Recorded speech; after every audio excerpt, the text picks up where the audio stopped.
Welcome to MMC news.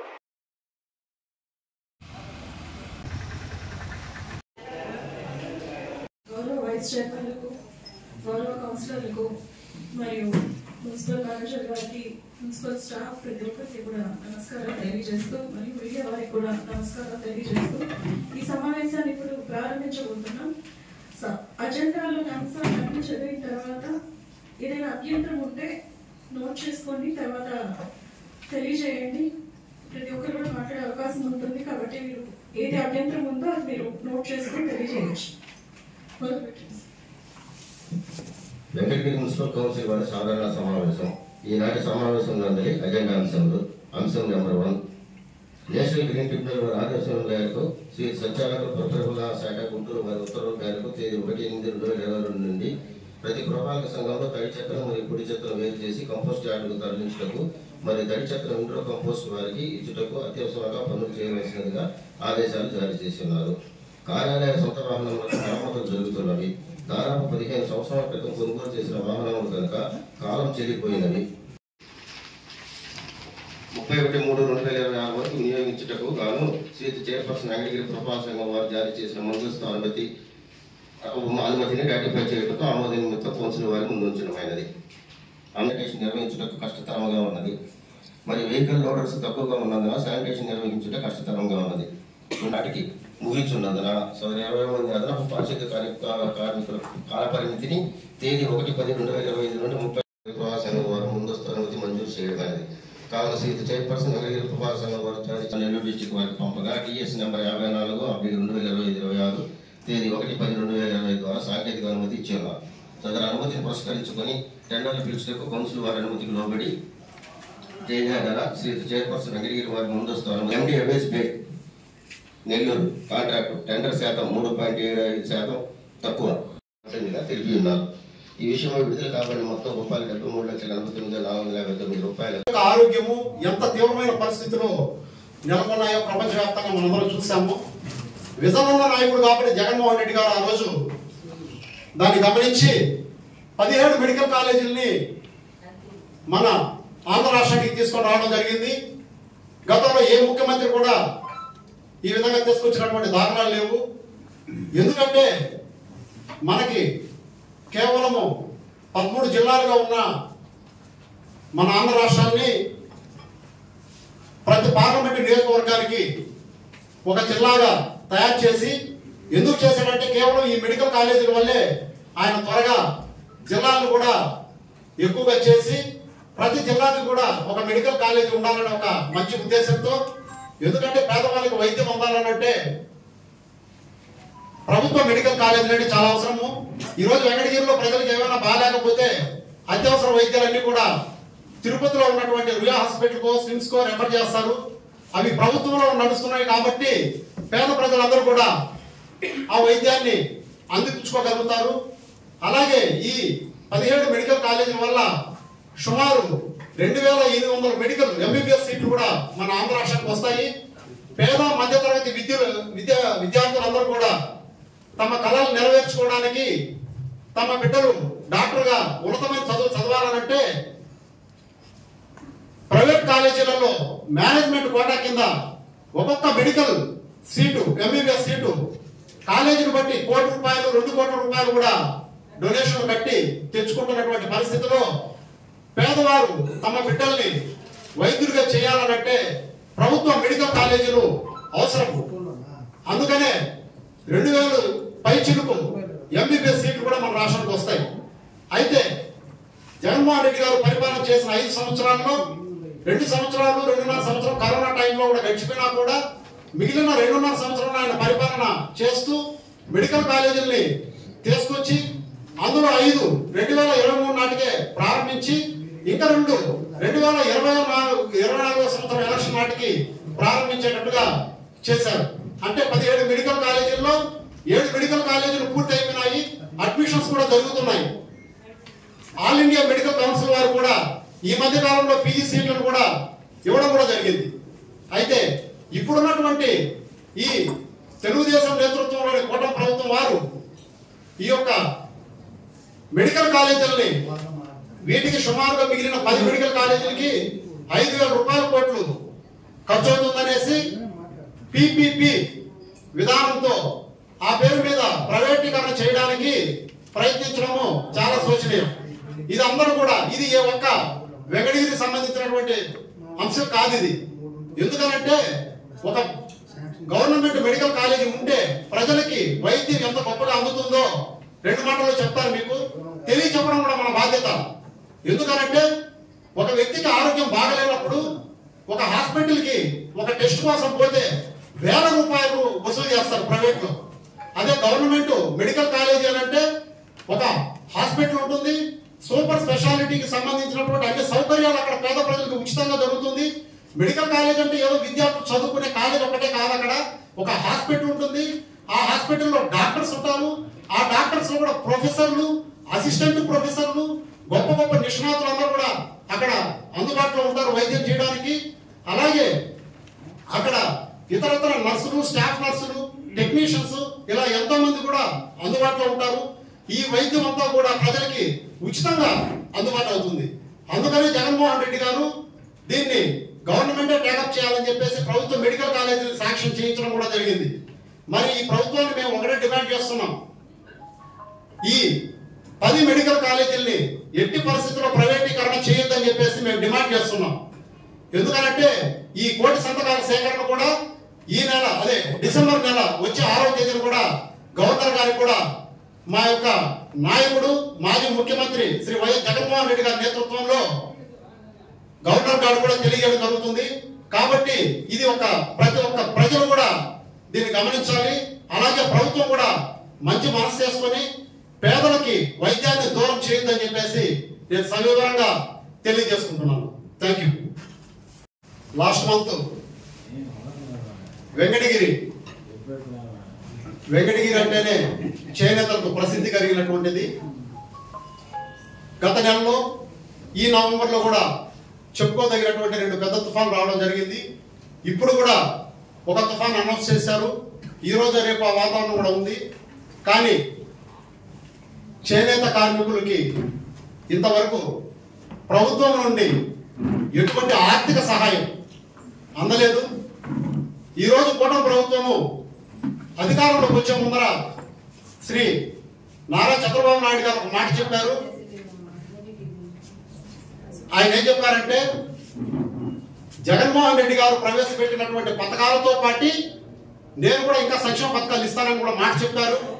మరి జగన్మోహన్ రెడ్డి గారు చేనేత కార్మికులకు నేతన్న నేస్తం పథకం ద్వారా 2019వ సంవత్సరంలో డిసెంబర్ 21వ తేదీన ఒక్కొక్క చేనేత కార్మికుడికి ఆంధ్ర రాష్ట్రంలో ఉన్నటువంటి 81,500 మంది చేనేత కార్మిక కుటుంబాలకు నేరుగా ఎటువంటి అవినీతికి తావు లేకుండా 24,000 రూపాయల డబ్బుని అందివ్వడం జరిగింది. అప్పటి నుంచి 5 సంవత్సరాల పాటు నిరాటంకంగా సుమారు ఒక సంవత్సరానికి 195 కోట్ల రూపాయలు చేనేత కార్మికులు కేటాయించడం జరిగింది. అలాగే 5 సంవత్సరాలలో 975 కోట్ల రూపాయలు చేనేత కార్మికులకి ఎటువంటి అవినీతికి తావు లేకుండా, ఏ సొసైటీల పేర్లు చెప్పుకోకుండా డైరెక్ట్ గా చేనేత కార్మికుడికి లబ్ధి కలిగించారు. మరి ఈ రోజు ఈ ప్రభుత్వం వచ్చి 1.5 సంవత్సరం అయినా కూడా ఇంతవరకు చేనేత కార్మికులకి ఆర్థిక సహాయం అందివల. వర్షాలు పడినా పడకపోయినా ప్రతి సంవత్సరం జగన్మోహన్ రెడ్డి గారు ఇచ్చేవారు. మరి ఈ కూటమి ప్రభుత్వము ఇంతవరకు ఇవ్వాల. మొన్న తుఫాను టైంలో చేనేత కార్మికుల మగ్గం మొత్తంలో నీళ్లు వచ్చినప్పుడు నేను నాతోటి కౌన్సిలర్ అయినటువంటి శ్రీమతి ధనియాల రాధమ్మ గారు, పేరెంట్ సుబ్బారావు గారు, మేము ముగ్గురం కూడా చేనేత కార్మికుల స్థితిగతులను పరిశీలించడం జరిగింది. మన మీడియా ద్వారా కూడా మేము వివరించడం జరిగింది. నేను ఒకటే డిమాండ్ చేస్తున్నాను, ఒకటే అడుగుతున్నాను చేనేత కార్మికుల తరఫున. నేను కూడా చేనేత కార్మిక కుటుంబానికి సంబంధించిన వ్యక్తినే. ఇక్కడ ఉన్నటువంటి కౌన్సిలర్స్ కొద్దిమంది చేనేత కార్మిక కుటుంబాల వారు కూడా ఉన్నారు. అలాగే గౌరవనీయులు చైర్పర్సన్ గారు కూడా చేనేత కార్మిక కుటుంబానికి సంబంధించిన వ్యక్తి అని తెలియజేస్తున్నాను. కానీ ఒక్క రూపాయి కూడా ఆర్థిక సహాయం అయితే చేయలేం. మరి జగన్మోహన్ రెడ్డి గారు ఉంటే లాస్ట్ ఇయర్ చేనేత కార్మికులకి వెంకటగిరిలో సుమారు 1,600 మంది చేనేత కార్మికులకు 24,000 రూపాయల డబ్బులు అందుండేవి. ఈరోజు లాస్ట్ ఇయర్ 24,000 రూపాయలు అందల, ఈ సంవత్సరం 24,000 రూపాయలు అందల. మరి మీరు ఏం సంక్షేమం చేస్తున్నారు? ఒక్కసారి ఆలోచించండి. నేను రాజకీయాలు మాట్లాడడం లేదు, కేవలం ప్రజా సమస్యల్ని ఒక నాయకుడుగా, ఒక చేనేత వర్గానికి సంబంధించిన వ్యక్తిగా నేను ఎత్తి చూపిస్తున్నాను. మీరు ఎంత త్వరగా ఈ యొక్క అధికారంలో ఉన్నటువంటి ఈ ప్రభుత్వము చేనేత కార్మికులకు వెంటనే ఆర్థిక సహాయాన్ని ఇవ్వాలి. మరి జగన్మోహన్ రెడ్డి గారు ఉన్నప్పుడు లాస్ట్ ఇయర్ 24,000 రూపాయలు, ఈ సంవత్సరము ఆగస్టు 7వ తేదీకి 24,000 రూపాయలు, అంటే 48,000 రూపాయలు చేనేత కార్మిక కుటుంబాలకి ఇచ్చుండేవాళ్ళు. మరి 48,000 రూపాయలు రాలేదు కదా ఇప్పటి వరకు కూడా. కాబట్టి గత సంవత్సరం ఈ సంవత్సరం కలిపి 50,000 రూపాయలు ఇవ్వాలని చెప్పేసి ఈ యొక్క కౌన్సిల్ వేదికగా నేను తెలియజేస్తున్నాను. ప్రభుత్వ పెద్దలు కూడా దయవుంచి చేనేత కార్మికుల యొక్క స్థితిగతులు ఆలోచన చేసి ఏదో చిన్న చిన్న కార్యక్రమాలు, కట్టుతుడుపు కార్యక్రమాలు కాకుండా వాళ్ళని ఆర్థికంగా అన్ని రకాలుగా ఆదుకోవాలని చెప్పేసి నేను కోరుకుంటున్నాను. Thank you.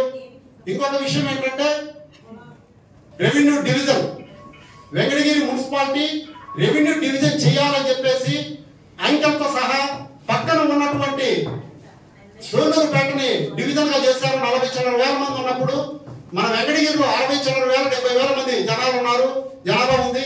ఇది చేయడానికి ఏమేమి అర్హతలు ఉన్నాయనేసి మొట్టమొదటిగా నేను ఈ సంవత్సరం 2025 సంవత్సరంలో జనవరి నెల 9వ తేదీ జరిగినటువంటి కౌన్సిల్ మీటింగ్ లో ఇదే వేదిక మీద నేను ఇదే మైక్ తీసుకొని మాట్లాడడం జరిగింది. ఆ తర్వాత కూడా మాట్లాడితేనే చాలదనే ఉద్దేశంతో మళ్ళా నేను ఈ సంవత్సరము మే నెలలో గౌరవనీయులు చైర్పర్సన్ గారికి అజెండాలో కూడా ఈ వెంకటగిరిని రెవెన్యూ డివిజన్ గా చేయాలి అనే ప్రతిపాదన చేస్తూ లెటర్ కూడా ఇవ్వడం జరిగింది. ఆ ఇచ్చిన తర్వాత ఇదే మే నెలలోనే, ఈ సంవత్సరం మే నెలలోనే కౌన్సిల్ తీర్మానంలో పెట్టి అందరి కౌన్సిలర్ యొక్క ఆమోదంతో వెంకటగిరి మున్సిపాలిటీని రెవెన్యూ డివిజన్ గా చేయాలనేసి ఏకగ్రీవంగా మేమందరం తీర్మానం చేయడం కూడా జరిగింది. అయితే మళ్ళా ఒకసారి ఎందుకు చెప్తున్నానంటే ఈ యొక్క వెంకటగిరిని రెవెన్యూ డివిజన్ గా చేస్తే మన వెంకటగిరి మున్సిపాలిటీకి, మన వెంకటగిరికి ఒక అదనంగా సబ్ కలెక్టర్ హోదాలో ఒక రెవెన్యూ డివిజనల్ ఆఫీసు, అలాగే పోలీస్ డిపార్ట్మెంట్ సైడ్ నుంచి ఒక డిఎస్పీ ఆఫీసు, అలాగే రూరల్ తహసీల్దార్ ఆఫీసు, అలాగే రూరల్ పోలీస్ స్టేషను, ఇతరత్ర వ్యవసాయానికి సంబంధించి అన్ని కూడా వచ్చే అవకాశాలు ఉంటాయి. మన వెంకటగిరి కూడా అన్ని రంగాల్లో డెవలప్ అవుతుందని చెప్పేసి నేను తెలియజేసుకుంటున్నాను. అలాగే ఈ డివిజన్ చేయాలనే ప్రతిపాదన పార్టీ రహితంగా అన్ని పార్టీల వాళ్ళు, ఇంక్లూడింగ్ ఇప్పుడు అధికారంలో ఉన్నటువంటి తెలుగుదేశం వారు కూడా మేము చేయాలని చిత్తశుద్ధిగా ఉన్నామనేసి వాళ్ళు గతంలో కూడా స్టేట్మెంట్ ఇవ్వడం జరిగింది. కాబట్టి దాన్ని స్వాగతిస్తూ మరొకసారి గుర్తు చేస్తూ అందరం కలిసికట్టుగా రాజకీయాలకు అతీతంగా తమిళనాడులో ఒక ఏదైనా చిన్న ప్రాబ్లం వస్తే అన్ని పార్టీలు ఏకమై పోరాడతారు. దాన్ని ఆదర్శంగా తీసుకొని మన వెంకటగిరి ప్రాంత ప్రజలందరూ కూడా ఈ వేదికగా నేను ఒక పిలుపునిస్తున్నాను. మన వెంకటగిరి ప్రాంతాన్ని, మన వెంకటగిరి పట్టణాన్ని రెవెన్యూ డివిజన్ గా చేయాలని చెప్పేసి మరొకసారి కూడా నేను తెలియజేస్తున్నాను. కౌన్సిల్ యొక్క ఆమోదం కూడా పొందినందుకు మన కౌన్సిల్ సభ్యులకు కూడా నేను థ్యాంక్స్ చెప్తున్నాను. Thank you very much. 5 ఏళ్లుగానే మా వార్డు సమస్యల మీద నేను ఎక్కువగా ఫోకస్ చేస్తుంటాను. ముఖ్యంగా మా 7వ వార్డులో 6వ వార్డులో కూడా ఒక హిందూ శ్మశాన వాటిక ఉంది. దానికి సంబంధించి సరైనటువంటి దారి లేదు. ఒక కల్వర్ట్ నిర్మాణం కనుక చేస్తే హిందూ శ్మశాన వాటికతో పాటు అదేవిధంగా ముస్లిం శ్మశాన వాటికకు కూడా సౌకర్యంగా ఉంటుందని ఈ సందర్భంగా నేను తెలియజేస్తాను. గత 5 ఏళ్ల నుంచి ఇవే పాయింట్లో నేను మాట్లాడుతూనే ఉన్నాను, కానీ సరైనటువంటి పరిష్కారం మాత్రం దొరకలేదు. ఇక మొన్న ముస్లిం సోదరులు కొంతమంది వచ్చినారు. అక్కడ ఇరిగేషన్ డిపార్ట్మెంట్ వాళ్ళు కాలువ లోడేస్తున్నారు, కిందకి చెరువులోకి నీళ్లు వెళ్ళేదాన్ని. అందువల్ల ఏమవుతుందంటే శవాలను తీసుకొని వెళ్ళడానికి చాలా ఇబ్బందికరంగా ఉంది. ఆ ముస్లిం సోదరులందరూ కూడా వచ్చి జాయింట్ సర్వే చేయించి అక్కడ ఫారెస్ట్ డిపార్ట్మెంట్ వాళ్ళు ఆ ప్లేస్ మాది అంటున్నారు. నేను కూడా దానిలో ఇన్వాల్వ్ అయ్యి దాని ప్రయత్నం చేసినాను, కానీ ఆ సమస్య పరిష్కారం కాలేదు. కాబట్టి జాయింట్ సర్వే చేయాలా అని నేను కోరుకుంటున్నా. మన మున్సిపాలిటీ నుంచి సర్వేయరు, అదేవిధంగా మండల సర్వేయరు, అదేవిధంగా ఫారెస్ట్ సర్వేయరు, మొత్తం 3 సర్వేయర్లు కలిసి ఎవరిది ఏ ప్లేస్ ఎక్కడుంది అనేది కానీ తేల్చితే మిగిలిన పనులన్నీ సజావుగా జరుగుతాయని ఈ సందర్భంగా తెలియజేస్తున్నాను. రెండోది,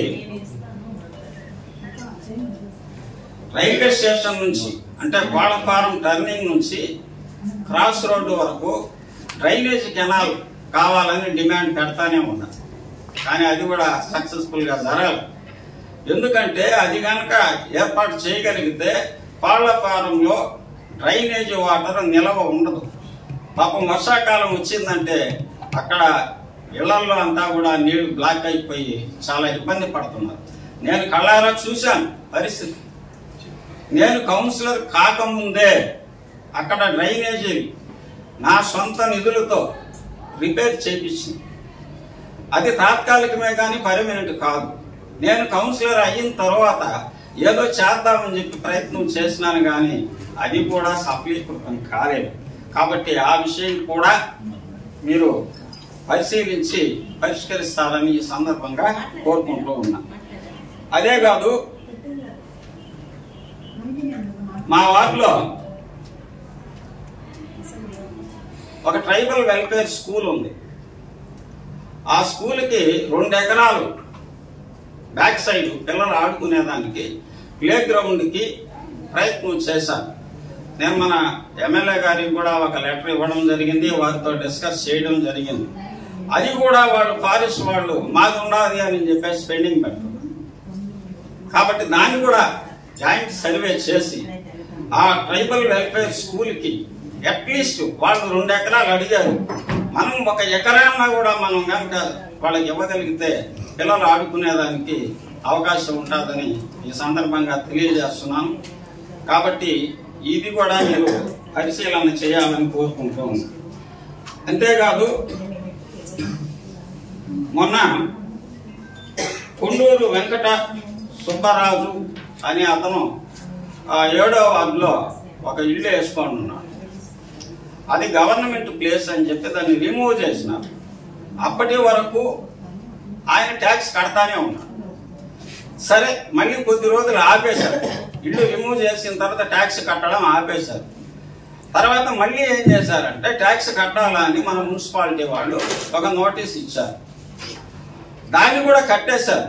కానీ కౌన్సిల్ మీటింగ్లో పెట్టి దాన్ని పర్స్యూ చేసిన తర్వాతే మిగిలిన రోజులకి జరిగే కాలానికి ట్యాక్స్ పడదు అని చెప్పి చెప్పినారంట. ఈ విషయం కూడా పరిశీలన చేయండి సార్. మీరు దాన్ని కొంచెం చూడండి. కొండూరు వెంకట సుబ్బారావు. అంతేకాకుండా మా వార్డు విసిరేసినట్టుగా ఉంటుంది. 2 ఏరియాలు మా కోళ్ళఫారం ఒకటి, క్రాస్ రోడ్ ఒకటి. 2 స్వీపర్సే ఉన్నారు అక్కడ. ఆ 2 స్వీపర్స్ వల్ల కావడం క్రాస్ రోడ్డు దగ్గర కుళ్ళినటువంటి ఈ కూరగాయలు రోడ్డు మీద విసిరేస్తున్నారు. అవి చిమ్మేదానికి వాళ్ళకి వీలు కావడం వల్ల ఇంకా వార్డు అంతా మాత్రం వాళ్ళు ఎక్కడ స్వీప్ చేస్తారు చెప్పండి. కాబట్టి అందులో ఒక అతను రిటైర్ అయిపోయారు. ఆ రిటైర్మెంట్ ప్లేస్ లో ఈశ్వరయ్య అని అతను రిటైర్ అయిపోయారు. ఇప్పుడు ఉండేది ఒక్కరే. ఆయన ప్లేస్ లో మళ్ళీ ఇంకొక స్వీపర్ని అలాట్ చేయాలని వాళ్ళ కుటుంబ సభ్యులే ఇంట్రెస్ట్ గా ఉన్నారు, మేము చేసుకుంటాం సార్ అని ఆ విషయం రామారావు గారికి చెప్పాను. కమిషనర్ గారి దృష్టికి కూడా తీసుకొచ్చాను. కాబట్టి ఆ విషయాన్ని కూడా మీరు పరిశీలించాలని కోరుకుంటూ ఈ అవకాశం ఇచ్చినటువంటి అందరికీ ధన్యవాదాలు తెలియజేస్తున్నాను. ఇంకొక విషయం స్ట్రీట్ లైట్లు మా వార్డులో చాలా వీక్గా ఉన్నాయి. అసలు లేవు. కనెక్షన్లు ఊడిపోయినాయో అసలు కాలిపోయినాయో తెలియలేదు. నేను అశోక్ గారికి చెప్పడం జరిగింది. 3 సందర్భాల్లో అశోక్ గారికి చెప్పడం జరిగింది. దీన్ని కూడా మీరు పర్స్యూ చేయాలని కోరుకుంటూ సెలవు తీసుకుంటున్నాను. Thank you.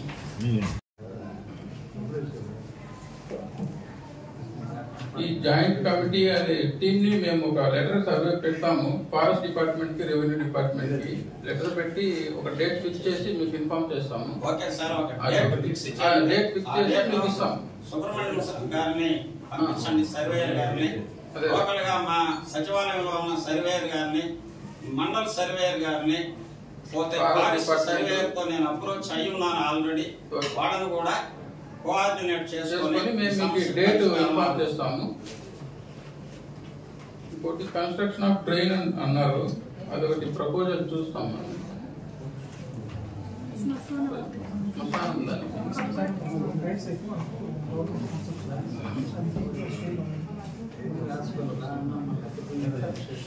అందరు కౌన్సిలర్కి నమస్కారం.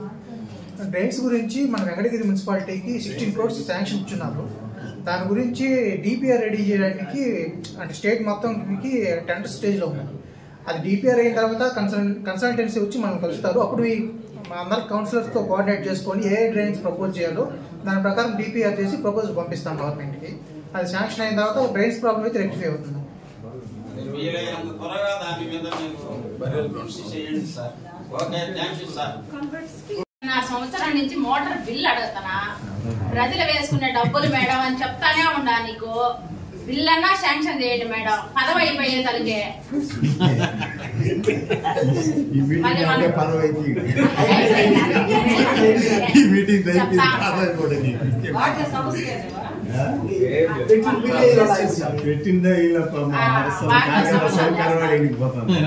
వాటర్ మ్యాన్ అమర్లింగయ్య 60 సంవత్సరాలని తీసేస్తున్నారు మేడం. ఆయన ఒక 2 సంవత్సరాలు ఆయన్నే కంటిన్యూ చేయాలని నేను 2 సంవత్సరాలు ఆటోమేటిక్ గా ఆఫ్కోర్స్ నేమ్ డిలీట్ అయిపోతుంది, శాలరీ పడుతుంది. అది మన చేతులు లేదు, స్టేట్ పాలసీ. ఆయనే చేయమని ఆయన తరఫున స్టేట్ పాలసీ అది. అంటే ఆయన బాగా చేస్తాడని ఎవరైనా వస్తే చేయరు కదా వాటిలో, అందుకని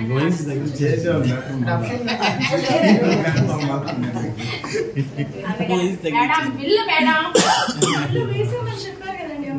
వాళ్ళు చెప్తావు, అదేమో పెట్టామంటారు. ఏంటి మేడం ఏమో మేడం, ఏడ రిస్క్ జరిగింది ఏమో. కమిషనర్ అడిగితే జాతర పోయినాక పెడతాను నేను. జాతర పోయి కూడా 4 నెలలు అవుతుంది. అశోక్ సార్ అడిగితే పెడతాను అన్నాడు, కమిషనర్ అడిగితే జాతర పోయినాక పెడతానన్నా.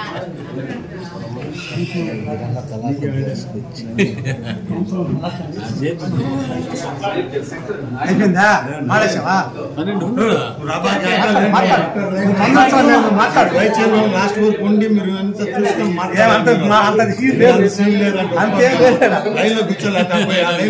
మాకు సంబంధం లేదు, అది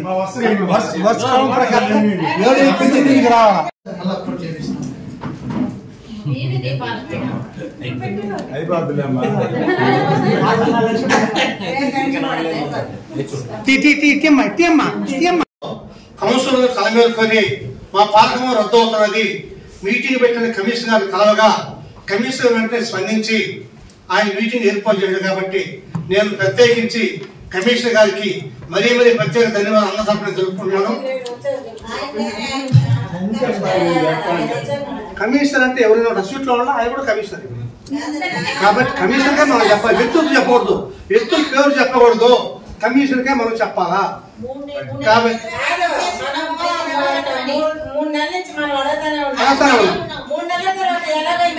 రద్దు అయిపోతుంది. మన అందరం పడాల్సి వచ్చింది, అందరం కలిసి అగ్గి పడాల్సి వచ్చింది.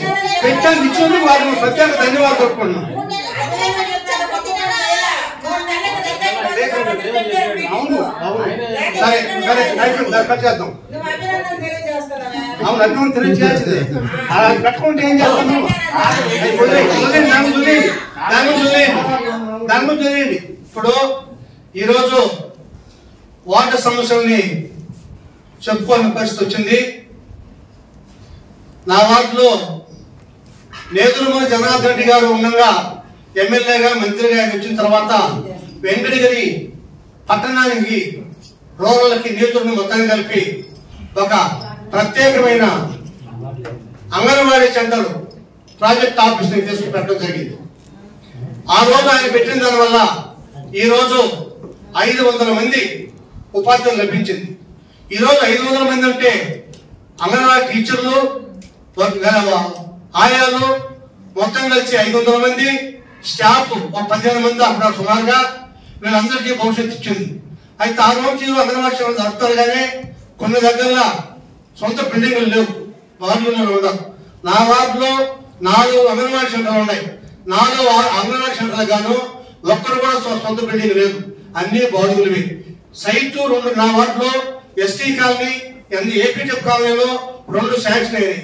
2 శాంక్షన్ అయిన తర్వాత మాకు సైట్ చూపించండి, మేము బిల్డింగ్ నడిస్తామన్నారు.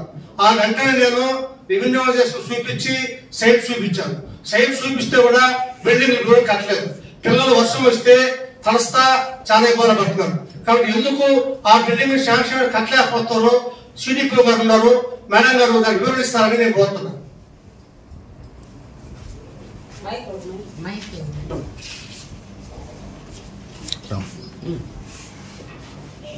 నమస్తే సార్. అప్పుడు ఫస్ట్ మనకు బిల్డింగ్స్ శాంక్షన్ అయినాయి టౌన్ లో అన్ని సెంటర్స్ కి, కానీ నాబార్డ్ వచ్చేసి మున్సిపాలిటీకి రాదు అనేటప్పటికి మనం తీసుకున్నటువంటి సైట్స్ కూడా కొన్ని హ్యాండ్ ఓవర్ చేసుకున్నాము. కొన్నింటికి అయితే శాంక్షన్ వచ్చింది, నాబార్డ్ నిధులతో అది రాదు కాబట్టి అది క్యాన్సిల్ అయింది. మళ్ళా ఇప్పటి వరకు కొత్త బిల్డింగ్స్ టౌన్ కి ఏమీ రాలేదు సార్. వచ్చిన వెంటనే మీ వాటికే ఫస్ట్ ప్రిఫరెన్స్ ఇచ్చి పెట్టిస్తామని చెప్పేసి మిమ్మల్ని అందరినీ సభాముఖంగా తెలియపరుస్తున్నాం సార్. మీరు ఎవరైనా నాబార్డ్ నిధులే కాకుండా స్టేట్ గవర్నమెంట్ కూడా మీరు రికమెండ్ చేసి ఈ విధంగా మీ ప్రాజెక్ట్ పరిధిలో ఎన్నైతే ఉన్నాయో అన్నిటి కూడా అంగన్వాడీ బిల్డింగ్లు కట్టించాలని నేను మీ డిపార్ట్మెంట్ కి, మున్సిపాలిటీ వారికి, రెవెన్యూ అందరూ కూడా నేను విజ్ఞప్తి చేస్తున్నాను. అదేవిధంగా వెంకటగిరి నియోజకవర్గంలో రాజలక్ష్మి మంత్రిగా ఉండగా, ఎమ్మెల్యేగా ఉండగా 10వ వార్డులో కోడం పక్కన బేల్దారులకి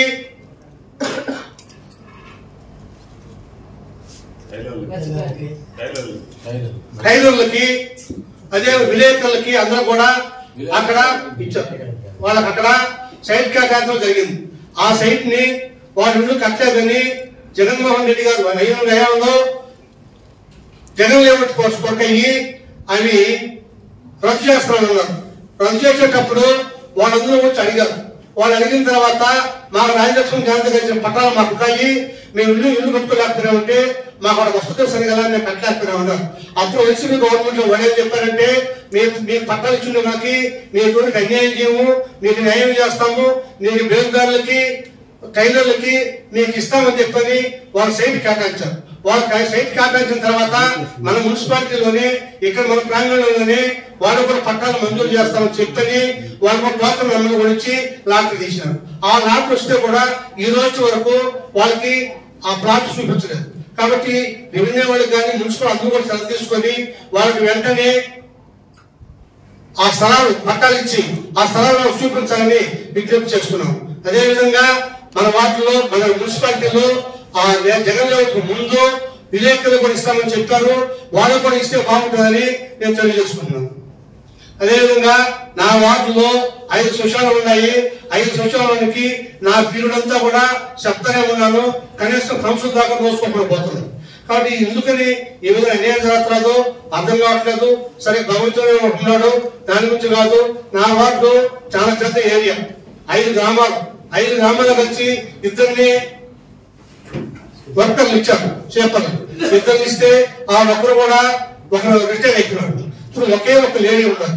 ఒక్క లేడీ కోసము ఎన్ని ఏరియాలు ఉన్నాయో, ఎన్ని గ్రామాలు ఉన్నాయో పూర్తిగా శానిటేషన్ అనేది నా వార్డు పూర్తి ఉండబడింది. కాబట్టి మున్సిపాలిటీ వారు అధికారులు వెంటనే స్పందించి నా వార్డులో ఒక్కరోజు సేవలు లేకపోతే నా వార్డు శానిటేషన్ లో చాలా గందరగోళమైన పరిస్థితి. కాబట్టి అదేవిధంగా నా వార్డులో ఎక్కడ కూడా సరే లైట్లు పూర్తి వెళ్ళడం లేదు. నీళ్ళ సప్లై సరిగా లేదు. నీళ్ళ సప్లై ఉంటే ఈ మీద కమిషనర్ గారికి అర్జీ చేసుకోగా కమిషనర్ తాత్కాలికంగా వాటర్ సప్లై జరుగుతున్నాయి. అది తాత్కాలికంగా టెంపరీ పర్మనెంట్ ఏం కాదు. అదేవిధంగా వార్డులో కుక్కలు, కోతులు గందరగోళం ఉన్నాయి. కాబట్టి వెంటనే నా వార్డు సమస్యలన్నీ పరిశీలించి నా వార్డుకి న్యాయం చేస్తారని నేను మనస్ఫూర్తిగా కోరుకుంటూ సెలవు తీసుకుంటాను. రైల్వే స్టేషన్ కాడి నుంచి ఆ సర్కిల్ వరకు ఎంత గొయ్యలు పెట్టి ఉన్నాయంటే అసలు మీకు కనపడుతున్నదో లేదు ప్రభుత్వానికి కనపడతా ఉందో అర్థం కావటం లేదు. అక్కడి నుంచి మన కోడలు వెంకటగిరిలో ముఖ్యమైన కోడలు కాశీపేట కోడలు. కాశీపేట కోడల నుంచి శివాలయం వరకు రోడ్లు మొన్న జాతర కంటూ ఏదో ప్యాచ్ వర్క్ కంట్లో నీళ్లు పోసినట్టు ఏదో ప్యాచ్ వర్క్ చేశారు. కనీసం ఎంత పెద్ద గోతులు ఉన్నాయి అసలు కనపడతా ఉన్నాయో లేదో కూడా తెలియడం లేదు ప్రభుత్వానికి. అంత పెద్ద గోతులు పడింది. కనీసం ఆ రోడ్నైనా సరే పీటీ రోడ్ చేసి మన బొగ్గలమెట్ట వరకు కనీసం వేయాల్సింది. కనీసం జాతరలో కూడా ఊరికి అట్టేసారు. ఈ వర్షాలకు మొత్తం కొట్టుకుపోయింది. అది పోతే మన ఓల్డ్ బ్రిడ్జి ఉంది. ఓల్డ్ బ్రిడ్జిలో కనీసం ఒక అడుగు మైన గుంత పడిపోయి ఉండదు. ఈ వాహనదారులు రోడ్డు చూసుకుంటారా వచ్చే మనుషులు ఎదురుగా చూస్తారా అర్థం కావడం పరిస్థితి అయిపోయింది. ప్రతి సర్కిల్లో ప్రతి ఏరియాలో మన ఎంఆర్ఓ సర్కిల్లో కూడా మొత్తం గుంతలు అయిపోతా ఉన్నాయి. ఈ గుంతల్ని ఎవరు పడుస్తారు అనేది అర్థం కావడం లేదు. కాబట్టి వెంకటగిరికి సంబంధించిన ప్రతి కూడల్లో కానీ రోడ్లు చాలా దారుణంగా ఉంది. పాలకేంద్రం నుంచి కూడా అటు వెళ్లే రోడ్డు మన పాత బస్ స్టాండ్కి వెళ్లే రోడ్డు వరకు కూడా చాలా దారుణంగా గుంతలు పడిపోతా ఉన్నాయి. కాబట్టి వాటిలన్నింటినీ మరమ్మతులు చేసి వాహనదారులకు ఎటువంటి ప్రమాదాలు జరగకుండా అందరికీ మంచి చేస్తారని తెలియజేస్తూ ముగించుకుంటా ఉన్నాను. ఫస్ట్ మీరు చెప్పిన రైల్వే స్టేషన్ ఇక్కడి నుంచి ఆ మోడల్ స్కూల్ దాకా అదైతే రైల్వే డిపార్ట్మెంట్ పరిధిలో ఉందండి. అదైతే ఈ మధ్య శాంక్షన్ కూడా అయినట్టుంది, అయిందనేసి అన్నారు. ఇకపోతే మాకు ఇక్కడ కాశీపేట నుంచి అదైతే మా పరిధిలో అయితే అది ఆల్రెడీ గత 3 నెలల నుంచి కూడా మేము ప్రపోజల్స్ పంపిస్తున్నామండి. మొన్న 40 లక్షలు పంపిస్తే 25 లక్షలు శాంక్షన్ చేశారు. అది ఒక 1 వీక్ ఆర్ 10 days లో జీవో రావచ్చు.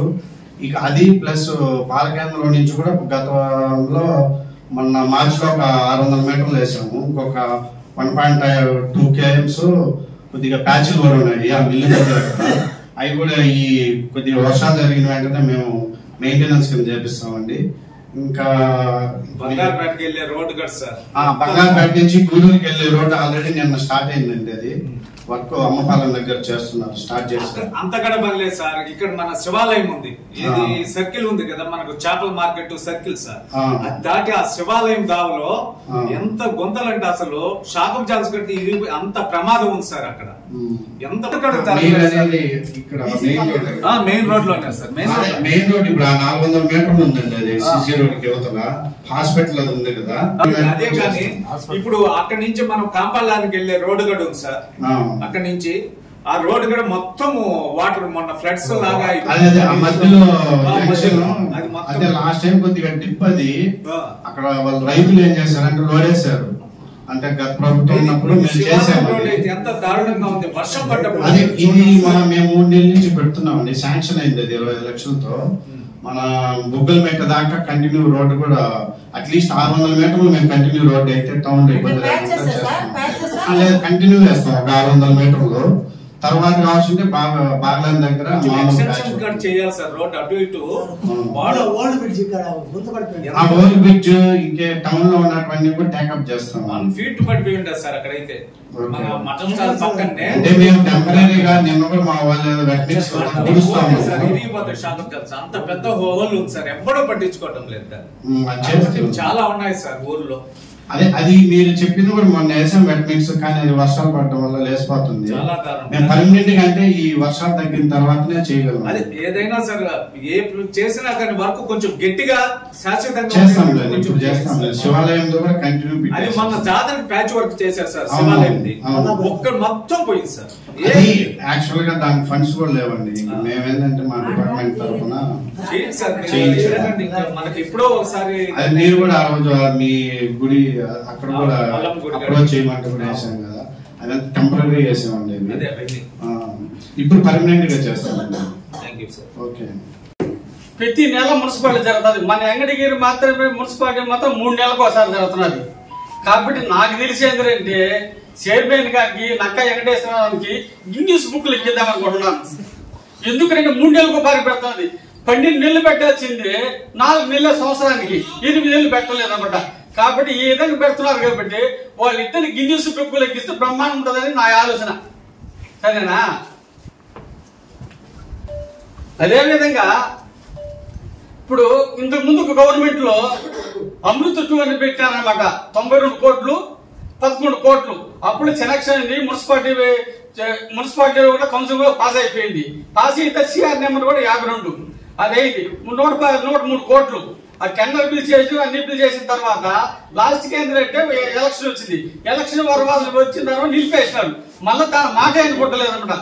వెంకటగిరిలో ఏడ పెట్టినా పైపులను లీకేజ్ చెప్పి నానా ఇబ్బంది పడుతున్నారు. గవర్నమెంట్ వచ్చి రద్దు అయిపోయిన తర్వాత ఈ గవర్నమెంట్ వచ్చి 18 నెలలు అయింది. కనీసం ఇప్పుడు కూడా పట్టించుకోలేదు. ఏదో పేపర్ వేస్తారే కానీ ఒక్క పని పట్టించుకునే దాఖలాలే లేవు.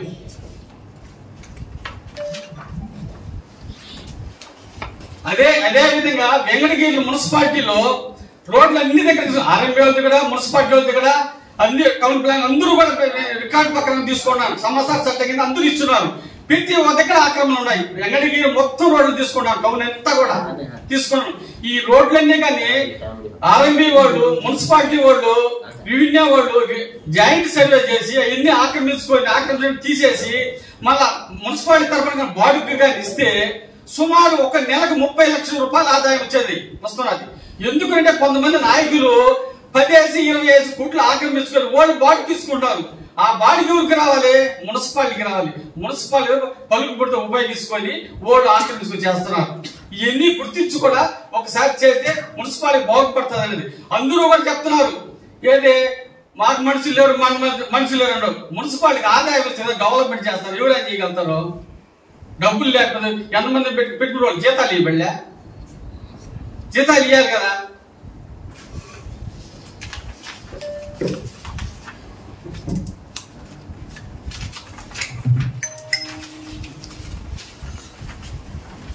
నెంబర్తో 216 52 మన నెంబర్ కూడా మున్సిపాలిటీ సిఆర్ నెంబర్ మీరు చూడండి ఒకసారి. దాని మాట అనుకోలేదు.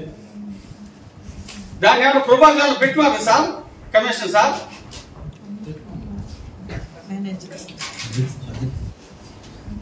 పే చేయకుండా ఎవ్రీ ఇయర్ 10%, 20% అలా పే చేసుకుంటే వస్తారు. వర్క్ అయిపోయిన తర్వాత అది కూడా టెండర్ స్టేజ్ లో ఉంది. ఒక 2 months వర్క్ స్టార్ట్ అవుతుంది. వెంకటగిరిలో 30 లేఅవుట్లు ఉన్నాయి. 30 లేఅవుట్లు ఒక్క చెట్టు కూడా ఎక్కడ కూడా స్థలం వదిలిపెట్టలేదు. ఒక 500 ఇళ్ళు ఒక దగ్గర కట్టినారు. అంగన్వాడీ స్కూల్ కావాలి, గుడి కట్టాలి. ఎట్ట కట్టాలండి చెప్పండి? ఒక్క దగ్గర కూడా పోతే మొత్తం ప్లాట్లు వచ్చి 3800 ప్లాట్లు ఉన్నాయి. 3800 ప్లాట్లు వెంకటగిరి మున్సిపాలిటీ వేస్తున్నారు.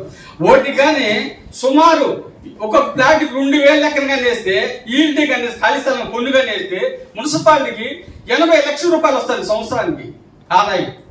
కాబట్టి ఈ టౌన్ ప్లాన్ కూడా ఎవరు ఉన్నారా? ఆర్ఓ గారు కానీ. ఎందుకంటే టౌన్ ప్లానింగ్ వాళ్ళు ఆర్ఓ గారు ఇన్స్పెక్షన్ చేసి ఒకసారి కానీ లేఅవుట్ కానీ చేస్తే 80 లక్షల రూపాయలు ప్రతి సంవత్సరానికి వస్తారు ఆదాయం. మున్సిపాలిటీ డెవలప్మెంట్ చేస్తూ ఆదాయం లేనప్పుడు అధికారులు కూడా ఏం చేయగలుగుతారు? చైర్మన్ గారు, శాసనసభ్యులు అధికారుల దగ్గర కూర్చొని ఏడాది లేఅవుట్లు వేసినారు. మున్సిపాలిటీకి ఏమేమి ఆదాయం వస్తుంది మనం చూసుకుంటే ఆదాయం వస్తుంది. కానీ మనం రాకపోతే అధికారులు ఏమవుతారు? ఈ ఊళ్ళో ఒక రోజు ఉంటే ఈ ఊళ్ళో ఉంటారు, లేకపోతే ఒక ఊరు పోతారు. మనం శాశ్వతంగా ఉండేది మనము ఖచ్చితంగా మనం చూసుకోవాలి. బాధ్యత మనకు ఉన్నది.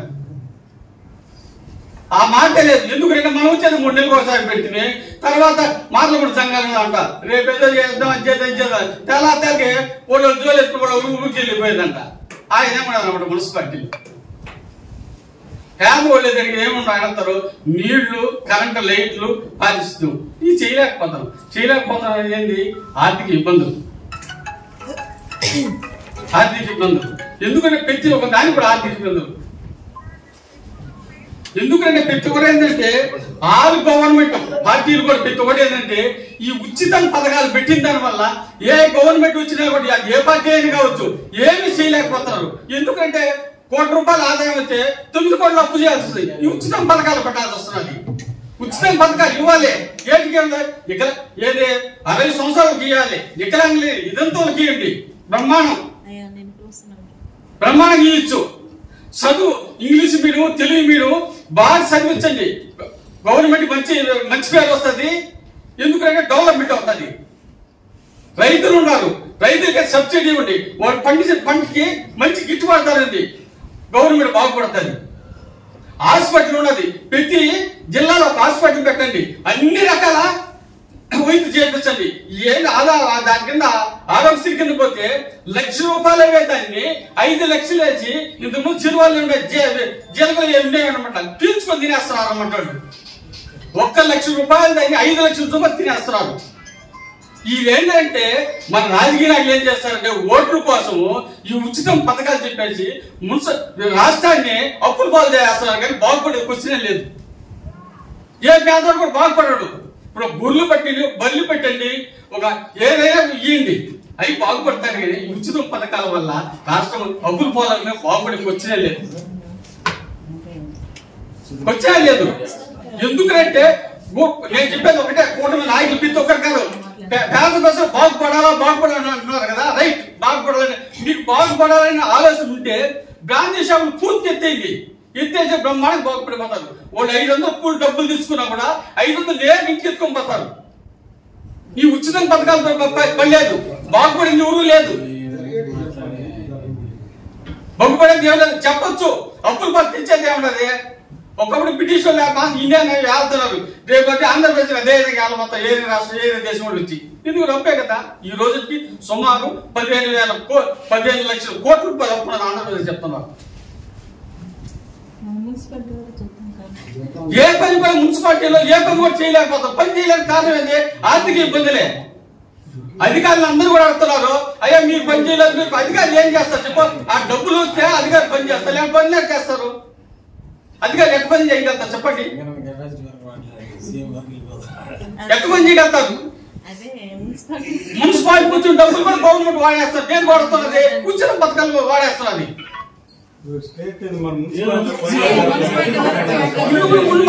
అన్ని వాడితే తెలుస్తుంది. డబ్బులు మున్సిపాలిటీ డబ్బులు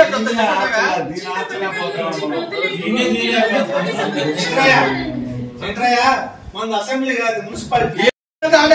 వాళ్ళకి ఓట్లు వేసినారు, మనకు ఓట్లు వేసినారు, అందరికీ ఒక ఓట్లు వేసింది. వాళ్ళకి ఏదో ఓట్లు 2 ఓట్లు ఇలా అందరికీ ఒక ఓటు వేసింది. శంకరన్న సమాధానం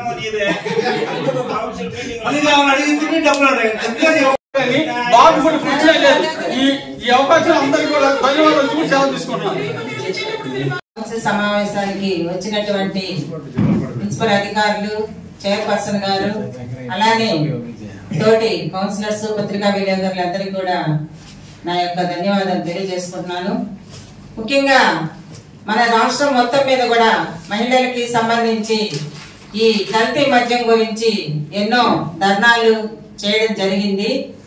దాని మీద ఒక సిబిఐ ఎంక్వైరీ చేయాలని చెప్పేసి ఒక ప్రతిపాదన కూడా తీసుకురావడం జరిగింది. కానీ ఈ రోజుకి దాని గురించి ఎలాంటి ఎంక్వైరీ జరగలేదు. ఎందుకు ఇంత ఈ ప్రభుత్వం నిర్లక్ష్యం వహిస్తుందో అర్థం కావడం లేదు. పేదవాళ్ళ ప్రాణాలతో ఆటలాడుకుంటున్నటువంటి ఈ ప్రభుత్వాన్ని నేను ఒకే ఒక ప్రశ్న అడుగుతున్నాను.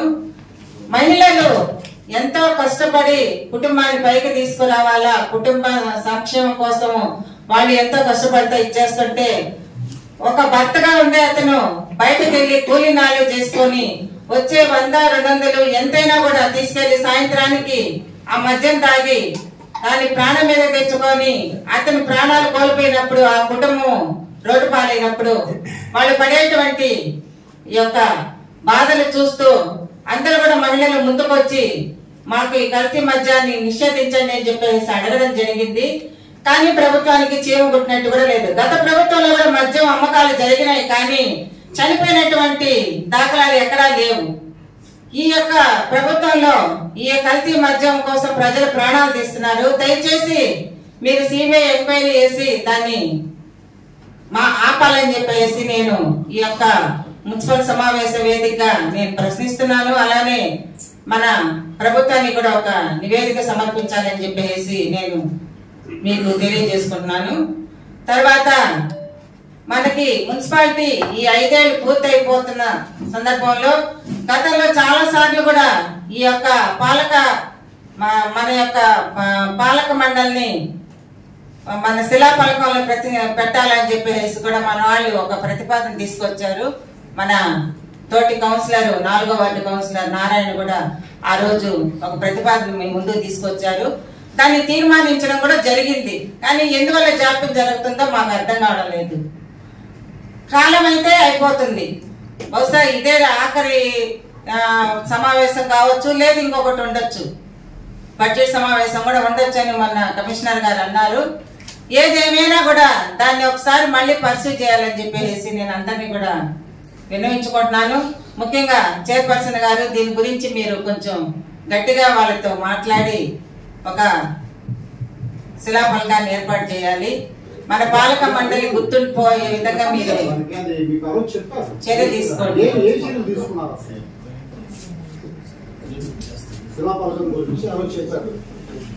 అంటే పెట్టాలని ఉందా లేదు వద్దనుకున్నారా, అసలు ఈ పాలక మండలే లేదా అనేది కూడా మాకు తెలియటం. సమావేశాలు అట్లనే జరిగినాయి, పాలక మండలి అసలు ఉందా లేదా అనేసి అందరికి అనుమానం కూడా వస్తుంది.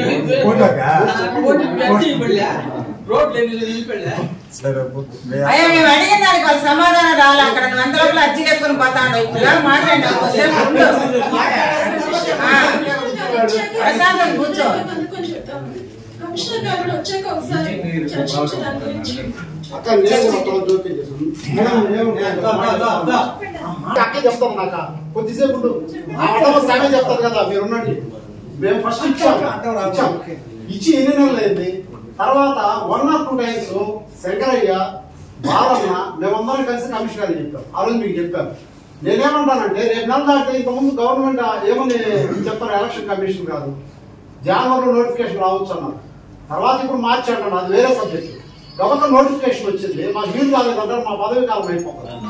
ఒక శిలాఫలకం వేయడంలో ప్రాబ్లం ఏంది మీకు? అసలు మళ్ళా కమిషన్ గారు నడవాలంటారు, వెళ్ళిపోతారు. మళ్ళీ నెక్స్ట్ మంత్ మీటింగ్ దాకా అసలు కనీసం ఏం అనుకుంటే దాంట్లో కనీసం పేర్లన్నా వేయాలి కదా. అక్కడ వేస్తున్నారు కదా, ఆన్వాయితీనే కదా. ప్లేస్ కూడా చూపించాలి మేము ఆ రోజు. అంటే మేము అనుకోవడం ఏంటంటే మీరు ఉద్దేశపూర్వకంగా వేయట్లేదు అని అనుకుంటాం, కావాలని వేయట్లేదు. మేడం మాకు ఎంత బాధ్యత ఉందో మనము దాని మీద సీరియస్ గా మనం కూర్చొని చేయించుకోవాలి. అడగండి, తప్పేముంది. చెప్తున్నాము ఆయన బొమ్మలు వెళ్ళిపోతున్నారు. చాలా నిర్లక్ష్యంగా ఉంది సమాధానం అయితే. అసలు దాని గురించి అయితే మేము అడుగుతున్నా కూడా ఎందుకన్నా వింటున్నారో విన్నట్టు నటిస్తున్నారో మాకు అర్థం కావడం లేదు. లేదా చేయాలని ఉందా, చేయకూడదని ఉందా, లేదా మీకు ఎవరన్నా కూడా పెట్టించొద్దన్నారా, అదైనా చెప్పేస్తే మాకు మేము రిలాక్స్ అవుతాం కదా. అడగం కదా, ఇంకా దాన్ని రిపీట్ చేసి 10 సార్లు మిమ్మల్ని అడగాల్సిన అవసరం కూడా లేదు కదా. ఆల్రెడీ దానికి సంబంధించి కూడా కౌన్సిల్ తీర్మానం కూడా తీసేస్తున్నారు. మిగతా వాటిల్లో మీరు చూపించే శ్రద్ధ ఆ ఒక్క విషయంలో ఎందుకు ఉండడం లేదు? వర్కులు కాదు శ్రీనివాసులు, అది మామూలుగా గవర్నమెంట్ వీళ్ళు పెట్టాలి చేయాలన్నమాట. అది సార్ అని చెప్పారు, మీరు పెట్టకపోతే నేను పెడతానని చంద్రశేఖర్ అన్నాడు. లేదు మేమే పెడతాం సార్, అది కూడా పెట్టాలి మేము అని చెప్పారు. వాళ్ళు చెప్పినప్పుడు పెట్టచ్చు కదా. ఎందుకంటే కనీసం మమ్మల్ని మేము కౌన్సిలర్లు అండి, మమ్మల్ని గుర్తించండి, మమ్మల్ని గౌరవించండి, మేము వచ్చినప్పుడు ఇట్లా చెప్పండి అని కూడా ప్రతిదీ మేము మీకు చెప్పి చేయించుకోవాల్సిన పరిస్థితి వస్తుంది అనమాట. అంటే మేము ప్రజల చేత ఎన్నుకోబడి మీ ముందుకు రాలేదు, ప్రజాప్రతినిధులం కాదు. రేపు నెక్స్ట్ మంత్ మనకి ఈ బడ్జెట్ సమావేశం ఉంది. వాళ్ళ అవసరం కాబట్టి బడ్జెట్ పెడతా ఉన్నారు. బడ్జెట్ అనేది మార్చిలో పెట్టాలి, ముందు పెట్టాలి, మార్చి ముందు. కానీ ఎలక్షన్ నోటిఫికేషన్ వస్తుందేమో అని చెప్పేసి నెక్స్ట్ మంత్ తర్వాత మనం పెట్టచ్చు. అంటే అర్థమైంది, బడ్జెట్ సమావేశం పెట్టి అది పాస్ అయిన తర్వాతనే కౌన్సిల్ ఆగిపోతాయి కాబట్టి రేపు పెడతారు. సార్ మీరు కానీ మీరు చెప్పండి, రేపు కానీ పెట్టకపోతే బడ్జెట్ సమావేశాలు మనము బ్యాకప్ చేస్తాం. మాత్రం చేసుకుంటాం. రేపు కానీ పెట్టకపోతే బడ్జెట్ సమావేశాలు ఇంకా అటెండ్ అయ్యేది లేదు. మనం అడిగిన దానికి వాళ్ళ దగ్గర నుంచి సమాధానం వచ్చి కనీసం జరుగుతుంది అని అనిపించితే మనం దాన్ని బడ్జెట్ సమావేశానికి వాళ్ళతో పాటు కాదు. నెల టైం ఉందాక ఇంకా 1 week లో అయిపోతుంది. అది 1 week లో మీరు కంప్లీట్ చేయండి. చేసిన తర్వాత నెక్స్ట్ బడ్జెట్ సమావేశాల్లో మనం పాల్గొంటాం. సార్ కమిషనర్ గారు సెలవు పెట్టినారా? బాబు చెప్పండి. కౌన్సిల్ అప్రూవ్ అయిందండి. మీకు తెలియదు కాబట్టి చూడాలి. మాకు ఆల్రెడీ అమ్మాయి అప్రూవల్ అయిపోయింది. అది 1 lakh పెట్టినారని చెప్తున్నారు మా ఏ ఇన్ఛార్జ్. దాని ప్రకారం బాక్స్ 3 days పెట్టి మీకు వర్క్ స్టార్ట్ చేపిస్తాం. అది కూడా మేము చూపించే ప్లేస్ లోనే పెట్టండి. ఎక్కడో ఇక్కడ పెడతాం, ఆడ పెడతాం, దాచి వెనక పెడతాం అంటే అది మీకు తెలియదు. ఆ విషయం నేను చెప్తున్నా, దానికి మేము ఒప్పుకోం. ఎందుకంటే ఈ కౌన్సిల్ పార్క్ వర్క్ మేము నిర్ణయించిన ప్లేస్ ఉంది, మేము కొత్తగా నిర్ణయించాం. ఆల్రెడీ ఉన్నాయి గత పార్క్ వర్క్ సంబంధించి కూడా దాని పక్కన అడిగాం మేము. దాన్ని చేసుకొచ్చి లోపల పెడతాము, లేదా ఇంకొక హాల్లో పెడతాము, ఇంకో దగ్గర పెడతాము అంటే కుదరదు. బయట చూపించాము, అక్కడే పెట్టాము. ఏమంటే అంతే కదా. అంటే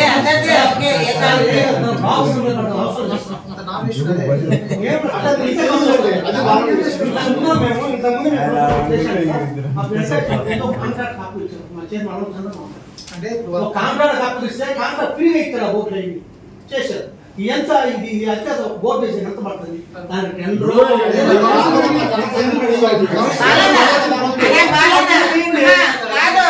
ఎంత పడుతుంది, ఎంతసేపు పడుతుంది, మనం వాళ్ళని అడుకోవాల్సిన అవసరం లేదు. అది మన రైట్, మనకి పెట్టాలి వాళ్ళు అంతే. అది ఎంత పడుతుంది, ఎంతసేపు పడుతుంది.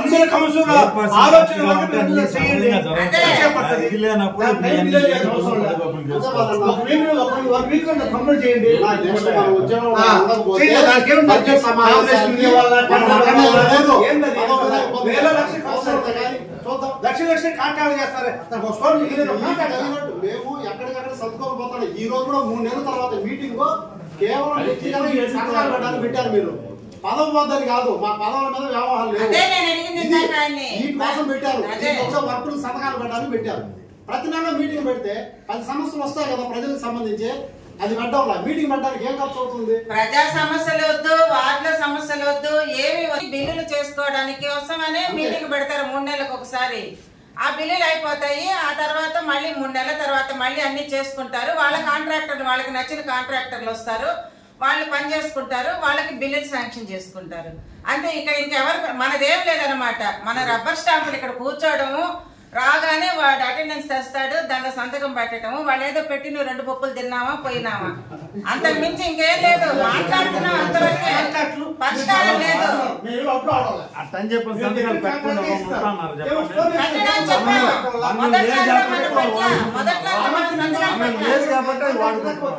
మాకు అది కావాలా ఇది కావాలంటే దేని మీద దాని స్టెప్ అవ్వండి. ఇది లేదే ఎవరు కొంచెం చెప్పు. బడ్జెట్ సమావేశాన్ని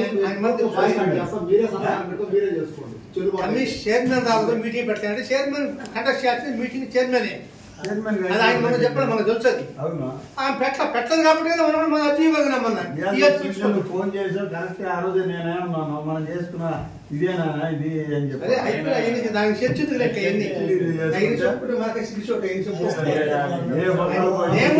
నాకు కూడా అంత మాట్లాడడానికి, కానీ మాట్లాడటం మాట్లాడేది కాదు. నేను ఇప్పుడు ఒక విషయం చెప్తాను. ఇప్పుడు సొల్యూషన్ ఏంది? ఇప్పుడు ఈ నెలలో మీరు ఈ విషయం అడిగారు, దీనికి ఇది పరిష్కారం అయ్యింది అని నెక్స్ట్ మీటింగ్ లో ఆయన ప్రశ్నించాలి, దాన్ని ఫాలోఅప్ చేసుకోవాలా. లేదు అక్కడికి ఆగిపోతుంది, దానికి రెమెడీ ఏం లేదు. తిరిగి మళ్ళీ దానికి మనం అడిగిన దానికి వాళ్ళు చేశారా లేదా అనేది లేదు. నెక్స్ట్ మీటింగ్ లో దాన్ని చూపడం లేదు. ప్రతి మీటింగ్ లో అడుగుతున్నారు అంతవరకే, అంతే. మర్చిపోవడం ఆ అంశాలు ఏంటంటే అధికారులు ఒక లేఅవుట్ విన్నాడు ఒకటి పోలేరు. మన ప్రజాప్రతినిధుల నుండి శాసనసభ అన్ని బయటకు వస్తాయి. ఎండిపోతారు పాపం.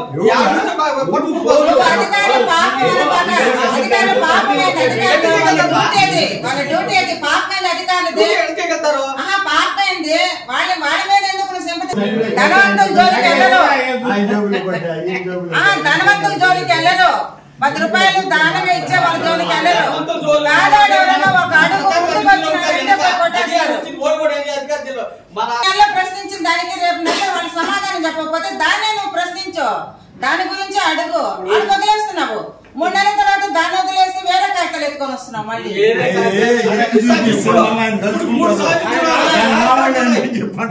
సపోర్ట్ డబ్బున్నవాడు ఎమ్మెల్యే ఎంపీ మాజీ ఎంపీ ఎన్నుకుంది అందరూ చేయాలని బాక. నువ్వు చేసేవాడు కూడా ఉంటాడు. నువ్వు చేస్తున్నావు కదా, తిరుగుతున్నావు కదా, వార్డంతా చేసేవాడు కూడా ఉన్నాడు కదా. 10లో 2 3 తర్వాత అయిన ఉద్దేశం మన ముందు మన ప్రజలు మన ఓట్లు వేసినారు కాబట్టి మన ముందు మనం చేయాలి. మళ్ళీ ఏ మొహం పెట్టుకొని వార్డులోకి వెళ్ళాలా చెప్పు. మనం కాదు, ఎవరో ఒక నిలబడి మనం వెళ్ళాలి.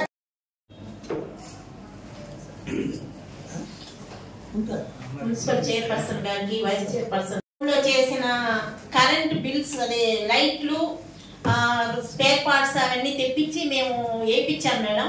అవి ఇంతవరకు బిల్లు అయితే కాల. ఇప్పుడు మళ్ళా బిల్లులు పెట్టారు. మా బిల్లులు అయినాకనే ఈ బిల్లులు వచ్చేటట్టు మీరు చర్యలు తీసుకోండి మేడం.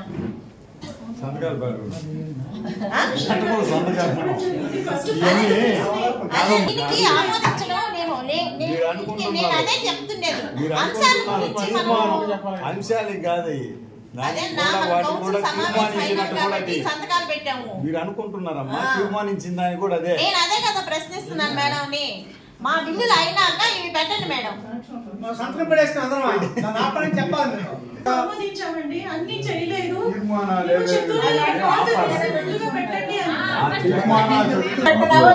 మీ బిల్స్ కమిషనర్ సార్ లాగిన్ లో శాంక్షన్ ఆర్డర్స్ ఉన్నాయి.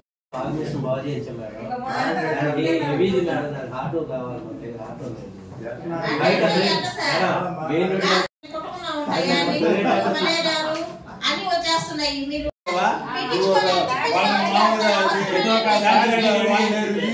పెడతానవే అది గుర్తురాట్లేదు. ఎన్నిసార్లు చెప్తా ఉన్నారు మీరు? మాట్లాడితే ఏదో ఒకటి చెప్పేసి అయిపోతుంది.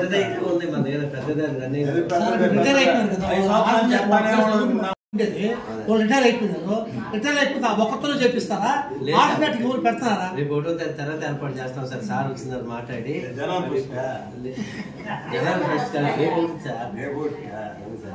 మాట్లాడి ఏర్పాటు చేస్తాం సార్. సార్ 3 వార్డులో రిటైర్ అయ్యారు మేడం. 3 వార్డులో రిటైర్ అయ్యారు. 3 వార్డులకు మనుషులు ఏర్పాటు చేస్తాము. నడుస్తారు ఏర్పాటు చేస్తాము. రెవెన్యూ డిపార్ట్మెంట్ ఎవరైనా ఇప్పుడు మా వార్డులో అంగన్వాడీ స్కూల్ ఉంది మేడం. ఇప్పుడు మా వార్డులో పందులు అవి తీసుకొచ్చి వదిలేస్తున్నారు. బర్రెలు ఎక్కువ. అక్కడైతే శుభ్రత లేదు. దానికి తగ్గట్టు పిల్లలకి పాపం కొలాయి నీళ్లతోనే మొండి కట్టడం అట్లాంటివి చేస్తా ఉన్నారు. ఐసిడిఎస్ మేడం కి మేము విన్నవించుకుంటున్నాం. చెప్పాము మేడం కింద ముందు కూడా. అక్కడ టయానికి అయితే టీచర్స్ వాళ్ళు టీచర్ రావట్లా. ఆయన మీద వచ్చి చేసుకుంటుంది. పిల్లల్ని పంపించడం మీరు అక్కడ స్ట్రెంత్ ఎంత ఉండాలి, ఎంత మీరు అక్కడికి పంపిస్తున్నారు ఫుడ్ అవి అవన్నీ చూసుకొని ఒకసారి వాళ్ళ మీద చర్యలు తీసుకోవాలని అడుగుతున్నాను.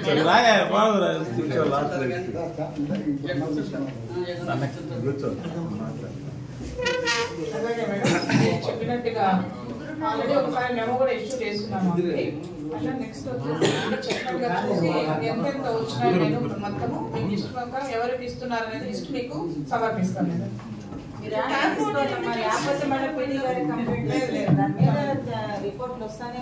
ఇచ్చాము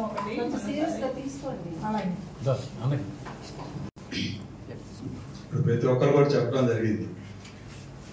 మీటింగ్ జరగాలా పెట్టాలా అంటే అర్ధరాంతం అయిపోతుంది. 3 నెలలకు ఒకసారి పెట్టడం అనేది చాలా దారుణం. ఏ మున్సిపాలిటీలో కూడా ఎక్కడ కూడా లేదు ఇది. మిగతా పక్కన ఉన్న నాయుడుపేట కానీ సూలూరుపేట కానీ వీళ్ళు పక్కన ఉన్నారు మా నాళ్ళు. వాళ్ళని అడిగితే ఎందుకు జరుగుతుందని మీకు అంటున్నారు. అది మాకే అర్థం కావట్లా. మీరు ఏం చెప్పుకోవాలన్నా కూడా అసలు అర్థం కావట్లా. నెల నెల జరిగితే సమస్యలు తగ్గుతాయి, పరిష్కారం ఉంటుంది. మిగతా వాళ్ళకి మేము కూడా ప్రజల నుంచి వచ్చేదానికి వాళ్ళ దగ్గర ఉండే అడిగేదానికి మేము సమాధానం చెప్పేదానికి కూడా ఉంటుంది. కానీ ఈరోజు అటువంటి పరిస్థితి ఎందుకు వచ్చిందో మన వెంకటగిరి మున్సిపాలిటీకి ఇది చాలా బాధపడుతున్నాం. అసలు మేము కౌన్సిలర్ గా ఉండి మా ఈ టీం అంతా ఉండి అందరూ వైసీపీ ఉండి కూడా మనం దీన్ని చేసుకోలేక పోతున్నామంటే చాలా దారుణంగా ఉంది అసలు. కాబట్టి దీన్ని ముందు కమిషనర్ గారు, ఆయన లేకుండా ఇన్ఛార్జ్ గా ఉన్నటువంటి వారు మీరు సారీ చెప్పి ఈ 4 నెలలన్నా జరిగేటట్టు ప్రతి ఒక్కరు కౌన్సిలర్ కన్నా వాళ్ళని అప్పటికన్నా గుర్తించి వాళ్ళ సమస్యలైనా చెప్తే బాగుంటుందని చెప్పని మొదటగా మీకు తెలియజేస్తున్నాను. చెప్పండి. చైర్పర్సన్ కూడా అదే విధంగా తెలియజేస్తున్నాను. కాబట్టి మీరు ఈ 4 నెలలన్నా నెలన్నా పెట్టేదానికి కార్యాచరణ చేపట్టవలసిందిగా కోరుకుంటున్నా. అదేవిధంగా మనకు ఈ అమృత 2 కింద 92 కోట్లు 11 కోట్లు వచ్చి కోటి మొత్తం 103 కోట్లు ఇదేంది. సరే ఈ మధ్య మన మున్సిపల్ ఆఫీస్ నుంచి ఫోన్ చేసి మీకు ఎక్కడ రోడ్లు డ్రైన్లు కావాలంటే ముందు చెప్పండి రాసి పెట్టండి అని చెప్పి అడిగారు. సరే వీళ్ళు ప్లానింగ్ వాళ్ళు మళ్ళీ వాళ్ళు వచ్చి చూసుకుంటారు అన్నారు. సార్ వాళ్ళు చెప్పడం జరిగింది. వాళ్ళని పోయి సార్ మళ్ళీ కమిషన్ గారిని అడిగి సార్ మీరు రోడ్లు పెడుతున్నారా డ్రైన్లు పెడుతున్నారా ఏదో కొంచెం క్లారిటీ ఇవ్వండి మాకు అని చెప్పాను. ఏమంటే రోడ్డు లేదు, ముందు డ్రైన్లు పెడుతున్నాము, డ్రైన్లు ఉంటే చూపించండి అన్నారు. తర్వాత అతను పిలిచాము. అతని పేరు బాన్. మాకు అసలుకి మా సచివాలయానికి లేడు ఆయన, ఇన్ఛార్జ్ ఆయన ఉంటే ఆయన ఫోన్ చేసి ఆయన పిలిపించాం. చూపించి పలానా ఏరియా ఈ ఏరియాలన్నీ కావాలా ఇవన్నీ చూసి లిస్ట్ అవుట్ చేసి మళ్ళీ తెప్పుకున్నాం. మళ్ళీ అతను అంతే కనపడలే మాకు. దానికి 16 కోట్లు శాంక్షన్ చేశారు, కానీ దానికి డిపిఆర్ రెడీ చేసే కన్సల్టెన్సీకి టెండర్ స్టేజ్ లో ఉంది. కరెక్టే, ఏం రాశారు ఏం చేశారు కన్సల్టెన్సీ వచ్చిన తర్వాత మీరు రిమార్క్స్ తీసుకుని ఎక్కడ అదన్నా చెప్పారా మీరు మాకన్నా? ఇంకా జరగలేదు సార్, జరిగిన తర్వాత మీరు పోయి మీరు నోట్ చేసుకుని వస్తామని చెప్పని పోయినప్పుడు మరలా వచ్చి చూసాము దీనికి ఇది ఆల్టర్నేటివ్ విధంగా ఉందనేది ఎవరికన్నా కౌన్సిల్ ఎవరికన్నా తెలియజేశారా? అదే సార్ శాంక్షన్ ఇంకా మనం రాలేదు. శాంక్షన్ అయిన తర్వాత వాళ్ళు వస్తారు వాళ్ళు చేస్తారు అన్నారు కదా బాబు, దానికి అదన్నా చెప్పారా కౌన్సిలర్స్ కి? ఎవరికన్నా చెప్పారా? నాకంటే చెప్పలేదు, మీకేమన్నా చెప్పారా? ఎవరికి చెప్పండి, మీరు అనుకుంటా ఉంటే మేముండే దేనికి మీరు చెప్పండి. మేము కౌన్సిలర్మా కాదా? చెప్పాలి కదా, చెప్పాల్సిన బాధ్యత ఎవరికి ఉంది? ఇప్పుడు మీరు ఎట్లా ఫోన్ చేసి మాకు రోడ్లు లేకపోతే డ్రైన్లు అని చెప్పన్న వాళ్ళు ఇదేదో మారింది, దీని డిజైన్ మారింది, ఈ విధంగా ఉంది, తర్వాత వచ్చి చెప్తారు అని చెప్పని అనే మాట చెప్పాలి కదా. మేమే అనుకుంటున్నాం ఇంకా వస్తారు ఏంది మేము చెప్పాము అసలు ఏమైందని ఇప్పుడు అడిగితే చెప్తున్నారు ఆయన. కనీసం ఏందా మీరు అది కూడా చెప్పకపోతే ఆ బాధ్యత ఉందా లేదా మీరు చెప్పండి. చెప్పాలి కదా, చెప్తే మాకు తెలుస్తుంది మేము ఏం చేయాలా మేము అనేది. లాస్ట్ కి అసలు ఏం చేయలేకపోయినా ఏదన్నా లాస్ట్ ఏదన్నా చేస్తే ఈ యొక్క కౌన్సిలర్ ఏదో వార్డులో పని చేసాం ఏదైనా ఉంటుంది అనుకున్నాం. ఇంకా లాస్ట్ 4 నెలలు అది కూడా తోచేస్తారా లేకపోతే ఏంది? జరుగుతుందా జరగదు అసలు? మున్సిపల్ గవర్నమెంట్ శాంక్షన్ అయింది, అది సెంట్రల్ గవర్నమెంట్ నుంచి ఫండ్స్ లెటర్ పెట్టినారు. అవును, ఆ లెటర్ పెట్టినారు. ఆ శాంక్షన్ అయిన లోపల డిపిఆర్ రెడీ చేయడానికి స్టేట్ లెవెల్ లో టెండర్ పిలుస్తున్నారు. కరెక్టే, అవుతుందా ఈ ఇదిలో 4 నెలల్లో అవుతుందా కాదా? మీకేమైనా ఐడియా ఉందా లేదా? మనకు ఈ 2 months లో మనకు కన్సల్టెన్సీని అరేంజ్ చేస్తున్నారు స్టేట్ లెవెల్ నుంచి. అలా అరేంజ్ చేసిన తర్వాత అప్పుడు మీకు ఇన్ఫర్మేషన్ ఇస్తాము. ముందుగా చెప్పలేదు, మీరు చెప్పలేదు. ఆ ఇన్ఫర్మేషన్ ఇవ్వండి, తెలిస్తే మేము కూడా చెప్పుకుంటాం కదా. ఇంకేదైనా ఫర్దర్ ఇన్ఫర్మేషన్ ఉంటే నాకు తెలియజేయండి సార్. ప్రతి కౌన్సిలర్ తెలియజేస్తే వాళ్ళు కూడా అవసరం ఉన్నట్టు రోడ్లో ట్రైన్లో పెట్టి చేస్తారు.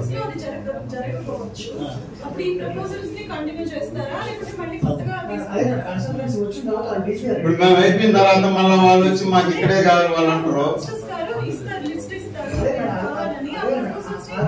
ఇన్స్ట్రక్షన్స్ ఉంటాయి మేడం. కన్సల్టెన్సీ వచ్చిన తర్వాత వాళ్ళకి ఏమైనా ఇన్స్ట్రక్షన్స్ వచ్చినాయి దానికి సూట్ అయ్యే గ్రైన్స్ మనం కౌన్సిలర్స్ అడిగి వాళ్ళకి ఇన్ఫర్మేషన్ ఇస్తాం మేడం. అప్పుడు ఇప్పుడు రాసి ఇవ్వాలా లేదా మేము అసలు కనీసం చెప్పండి, వాళ్ళు చూసుకుంటారా? అది వచ్చిన తర్వాత మనం ఇవ్వాలి సార్. దానివల్ల పెండింగ్ పెట్టారా లేదా ఇక్కడ ఏమన్నా? స్టేట్ ఇవ్వాలి సార్, స్టేట్ అందరికి ఇస్తారు, మనకు ఒకరికి కాదు. అన్ని మున్సిపాలిటీ శాంక్షన్ మనకు 16 కోట్లు, నెల్లూరు గూడూరుకి 20 crores అలా శాంక్షన్ చేస్తున్నారు. అందరికి కలిపి స్టేట్ లెవెల్ లో టెండర్ పిలుస్తున్నారు కన్సల్టెన్సీ. ఆ కన్సల్టెన్సీ వాళ్ళు వచ్చిన తర్వాత వాళ్ళకి ఇన్స్ట్రక్షన్ ప్రకారం మనం డ్రైన్స్ చూపించాలి. ఆ డ్రైన్స్ ని వాళ్ళు రిమార్క్ పెడతారు. ఇప్పుడు 16 కోట్లు కూడా వార్డు వైజ్ ఎంత పెడతారా లేకపోతే ఎట్లా పెడతారా? దాని ఇంపార్టెన్స్ ఏమి ఇస్తారా? అసలు చైనాకి ఏమి ఇస్తారా? ఎట్లనేది కూడా తెలియదు. గైడ్లైన్స్ సార్, గైడ్లైన్స్ ప్రకారం చెప్పండి, చెప్పి అందరికి ఇన్ఫర్మేషన్ ఇవ్వండి. అందరికి ఇవ్వండి మన కౌన్సిలర్స్ అందరికి. అది కాదన్నా, 1వ వార్డు నుంచి 25వ వార్డు వరకు కానీ కలిపేస్తున్నారు మొత్తం. అదే అప్పుడు అది ఏమవుతుందంటే ఏ వార్డుకి ఎక్కడ ఫండ్స్ ఇస్తున్నారు అనేది ఖచ్చితంగా తేలడం. 1వ వార్డు నుంచి 25వ వార్డు అంటే ఎట్లా ఏ వార్డుకు ఆ వార్డు డివైడ్ చేసి మళ్ళీ చెప్పండి. ఇప్పుడు మన రిజర్వేషన్ మనమే రాసి ఏ వార్డు కాక ముందే రాసి ఇస్తే ఇది అవుతుంది. ఆమోదించుకొని మాకు 1 నుంచి 25 వార్డు కాదు, ఏ వార్డుకి ఎంత ఇస్తున్నారనే ఒక రిజర్వేషన్ మేమే చేసి ఇస్తాము. దాని ప్రకారం మా చేసి మీరు పైకి తెలియజేయాలి. ఈక్వల్ గా డిసైడ్ చేసేయండి. ఏమీ జరగకుండా పోయినాయి. ఏది అడిగినా 1 నుంచి 25 అంటారు, 25 దాంట్లో గుంటలు అంటారు, 7 ఏ పాపం అనస్తానే ఉన్నాడు ఆ సాయిబాబా గుడి కాడి నుంచి పడిపోతాను అని లాస్ట్ ఆయన పడిపోయినాడు అని చేసి పడిపోయినాడు పాపం మొన్న తేలుకున్నాడు కొంచెం అట్లున్నదండి. దానికి ఆ విధంగా పెట్టబాకండి. పెట్టకుండా ఏ వార్డుకి ఆ వార్డుకు పెట్టి ఎంత కేటాయిస్తున్నారు రోడ్లకే రైలుకే దేనికైనా ఇది పెట్టిస్తే దాని ఇదవుతుంది. నెక్స్ట్ మీటింగ్ లో ఆ విషయం తేలాలి సార్. నెక్స్ట్ కౌన్సిల్ మీటింగ్ లో ఎంత ఫండ్స్ ని డివైడ్ చేస్తున్నారు డిసైడ్ చేస్తున్నారు అనేది తేలాలి. మా మున్సిపాలిటీ అదే విధంగా పారిశుద్ధ్య కార్మికుల గురించి మనకు అసలు ఎంతమంది ఉన్నారు సార్? రామారావు గారు, శాంతిశ్వర్ గారు 81 మంది ఆఫ్కాస్ సార్. ఆఫ్కాస్ వాళ్ళు ఇప్పుడు మా వారిలో ఉన్న వాళ్ళు లేరు. వాళ్ళు అసలు ఆఫ్కాస్ లో ఉన్నారనుకోండి, వాళ్ళు మా పేరు చెప్పండి, మాకు అక్కడ చెప్తే రాయిస్తే మాకు మేము ఉంటాం లేకపోతే మేము ఉన్నాం అని చెప్పి అడుగుతున్నారు. ఏంటి అసలు వాళ్ళ పొజిషన్ ఏంది? మా వార్డు పరిస్థితి కూడా అదే. ప్రతి వార్డులో ఉంది. దాన్ని ఏం చెప్తారు సార్? ఏదో ఒకటి చెప్పండి. ఉన్నదే చెప్పండి. 81 మంది ఆఫ్కాస్ సార్ మనం చేసేది. పర్మనెంట్ వాళ్ళు ఎంతమంది ఉన్నారు? పర్మనెంట్ వాళ్ళు 14 మందికి మనం రిటైర్డ్ అయిన 13. మొత్తం పర్మనెంట్ 14 మంది అని ఉండేది. టోటల్ శాంక్షన్ వచ్చి ఒకప్పుడు 95 మంది 81, మీరు 14 95 మంది లెక్క చూపిస్తున్నారు. 20 మంది అడిషనల్ వర్కర్లు, 20 మంది అడిషనల్ వర్కర్లు, 95 వరకు 115 మంది. 115 మంది అందరూ ఉంటున్నారా? అందరు జీతాలు పోతున్నాయా? అందరూ పనిచేసే వాళ్ళుగా పోతాయి. కాదండి, 115 మంది మీరు లెక్క వచ్చారు. 91 14 ఒకరు ఎంత? 14 ఇప్పుడు చెప్పేది అదే సార్.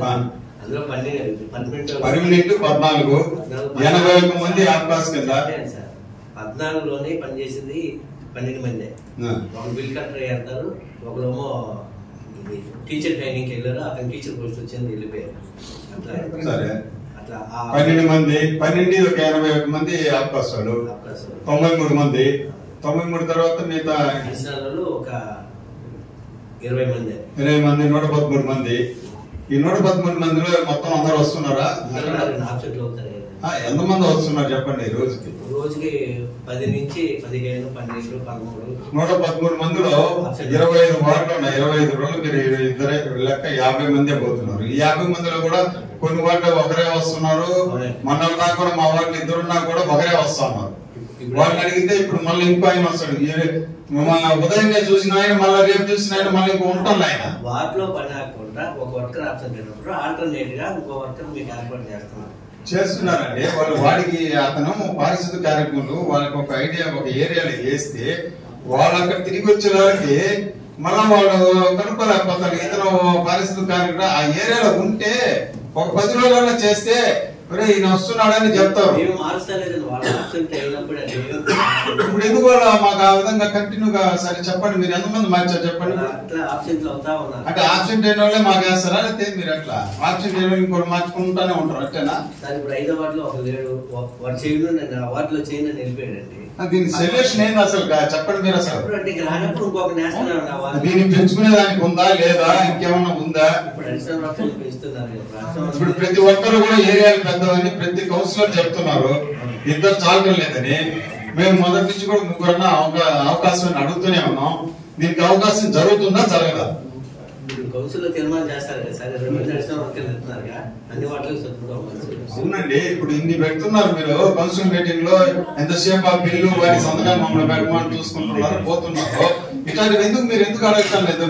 మీరు ఎందుకు అడగటం లేదు? ఎక్కడ ఉన్న అడిగారు చెప్పండి. శాంక్షన్ రావాలి కదా సార్, శాంక్షన్ రావాలి. ఎంతమంది కౌన్సిల్ నా పరిధిలో కౌన్సిల్ తీర్మానానికి 20 మంది. ఇప్పుడు మున్సిపాలిటీ తరఫున ఎక్స్ట్రా పెట్టుకునే దానికి కూడా లేదా? ఇప్పుడు అడిషనల్ గా 20 మంది అన్నారు. అది అలా పెట్టిస్తున్నాం సార్. అదే అందుకే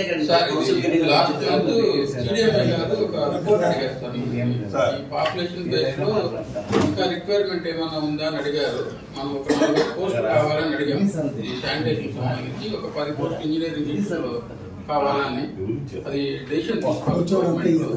అట్లా వచ్చినప్పుడు మనకి 4-5 అడిగారు సార్. ఇప్పుడు పారిశుద్ధ కార్మికులు 40 పోస్టులు అడిగాం. 40 అవి మనకు అక్కడి నుంచి వస్తే మనం 40 మందికి తీసుకోవచ్చు. ఎప్పుడు ఎంతకాలం అయింది సార్ జరిగింది? లాస్ట్ మంత్ 15 days అవుతుంది. ప్రపోజల్ లాస్ట్ మంత్ దానికన్నా కరెక్ట్ ప్రపోజల్ అనేది చేసి పంపిండి సార్. మేము పోయినప్పుడు వాళ్ళన్న ముందే శుభ్రం చేయించాలి అదన్న వస్తుంది మాకు అడగగానే వెంటనే ప్రపోజల్ చేసి పంపించేసాం. అడిషనల్ గా 4 మంది పంపిస్తున్నాం. 4 మంది కావాలని అడిగాము. వాళ్ళు ఎంత మంది శాంక్షన్ చేస్తారనేది చూడాలి. చేయించండి సార్. అదన్నా చేస్తే కొంచెం మన వెంకటగిరి ఇదిలో పరిసర ప్రాంతాలన్నీ కూడా శుభ్రం అవుతాయి. ప్రతి ఒక్కరు కూడా ఇప్పుడు మాకు 2 3 అని అడిగేదానికి కూడా మీకు అవకాశం ఉంటుంది కదా. దాన్ని చేయండి కొంచెం. ప్రతి మీరు కుక్కలు పట్టిస్తున్నారు, అన్ని వాటిలో పడుతున్నారా, కొన్ని వాటిలో పడుతున్నారా? సార్ మొదట మెయిన్ గవర్నమెంట్ హాస్పిటల్ దగ్గర అంటే హైకోర్టు సుప్రీంకోర్టు ఇచ్చిన తీర్పు ప్రకారంగా మెయిన్ రోడ్లో పబ్లిక్ ప్లేసెస్లోనే గవర్నమెంట్ హాస్పిటల్ దగ్గర, పోలీస్ స్టేషన్ దగ్గర, స్కూల్స్ దగ్గర, రైల్వే స్టేషన్, బస్ స్టాండ్, ఇట్లా టెంపుల్స్ దగ్గర ఇట్లాంటి ఏరియాల్లో ముందు పట్టించుకున్నారండి. ఆల్రెడీ పట్టించడం జరిగిందండి. వాళ్ళు చెన్నై వెళ్ళిపోయారు, వాళ్ళు మళ్ళీ వస్తారంటే ఈ లోపల మనం కంపోస్ట్ యాడ్ దగ్గర కుక్కలకి షెల్టర్ ఏర్పాటు చేయాలి. గుళ్ళు మామూలుగా బళ్ళు ఈ హాస్పిటల్ దగ్గర మళ్ళీ వాటిలో కూడా ముఖ్యంగా పట్టించింది 2 ఏరియాలో మా తెలుస్తుంది. తూర్పు వీధి ప్లస్ రాజవీధిలో పట్టించారు. తూర్పు వీధి, రాజా వీధి, ఉత్తర వీధి, దక్షిణ వీధి, RTC bus stand, government hospital, తర్వాత పాలకేంద్రం, అడ్డ రోడ్డు, ఆ రోడ్లోనే అట్లాగా Bangarapeta main road, teachers colony main road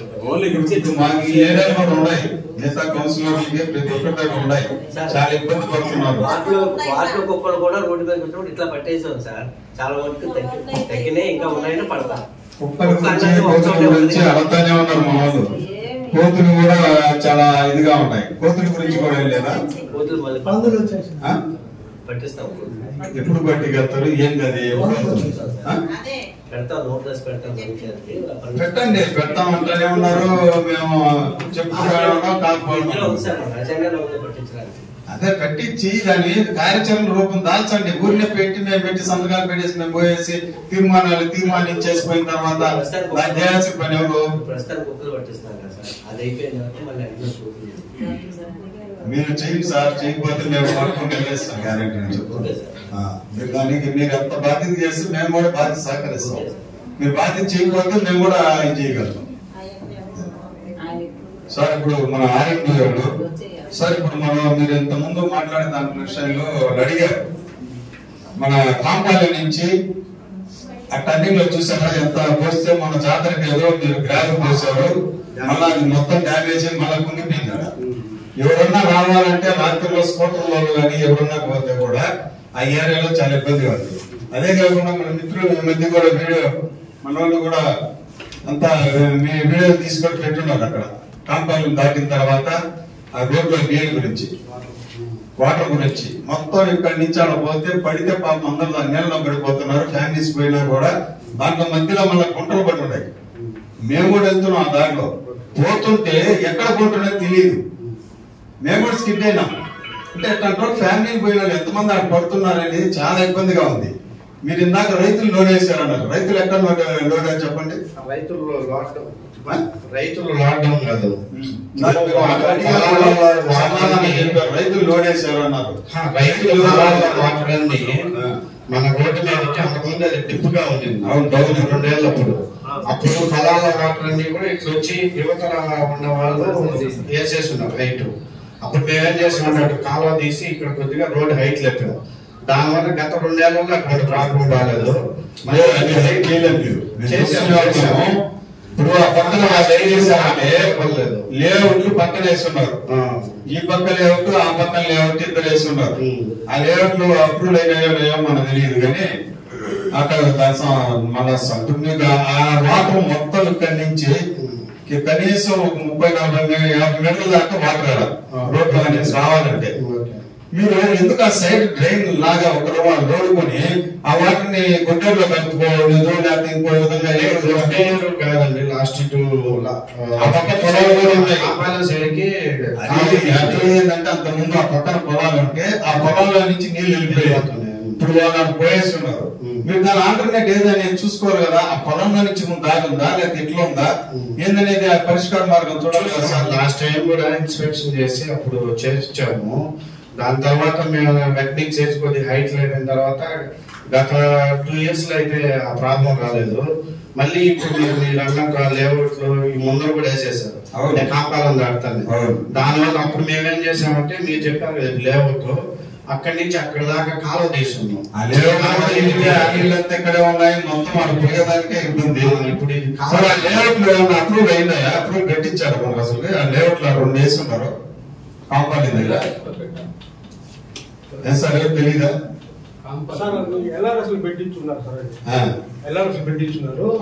madam గారు కూడా దాన్ని అంత వాటర్ ఉన్నప్పుడు ఇది అవుతాయా లేఅవుట్ లో నీళ్ళల్లో కూడా పెట్టి లేఅవుట్ అప్రూవల్ అవుతాయా? లేదు సార్, ఇప్పుడు ఎన్ని చూడాలి కదా, ఎల్ఆర్ఎస్ పెట్టి మేడం గారు ఇన్స్పెక్టర్ ఇప్పుడు ఎన్ని చూడాలి కదా. ఇప్పుడు ఒకసారి వాటర్ అంతా మొత్తం వాటర్ వచ్చినాయి లేఅవుట్లు అంతా.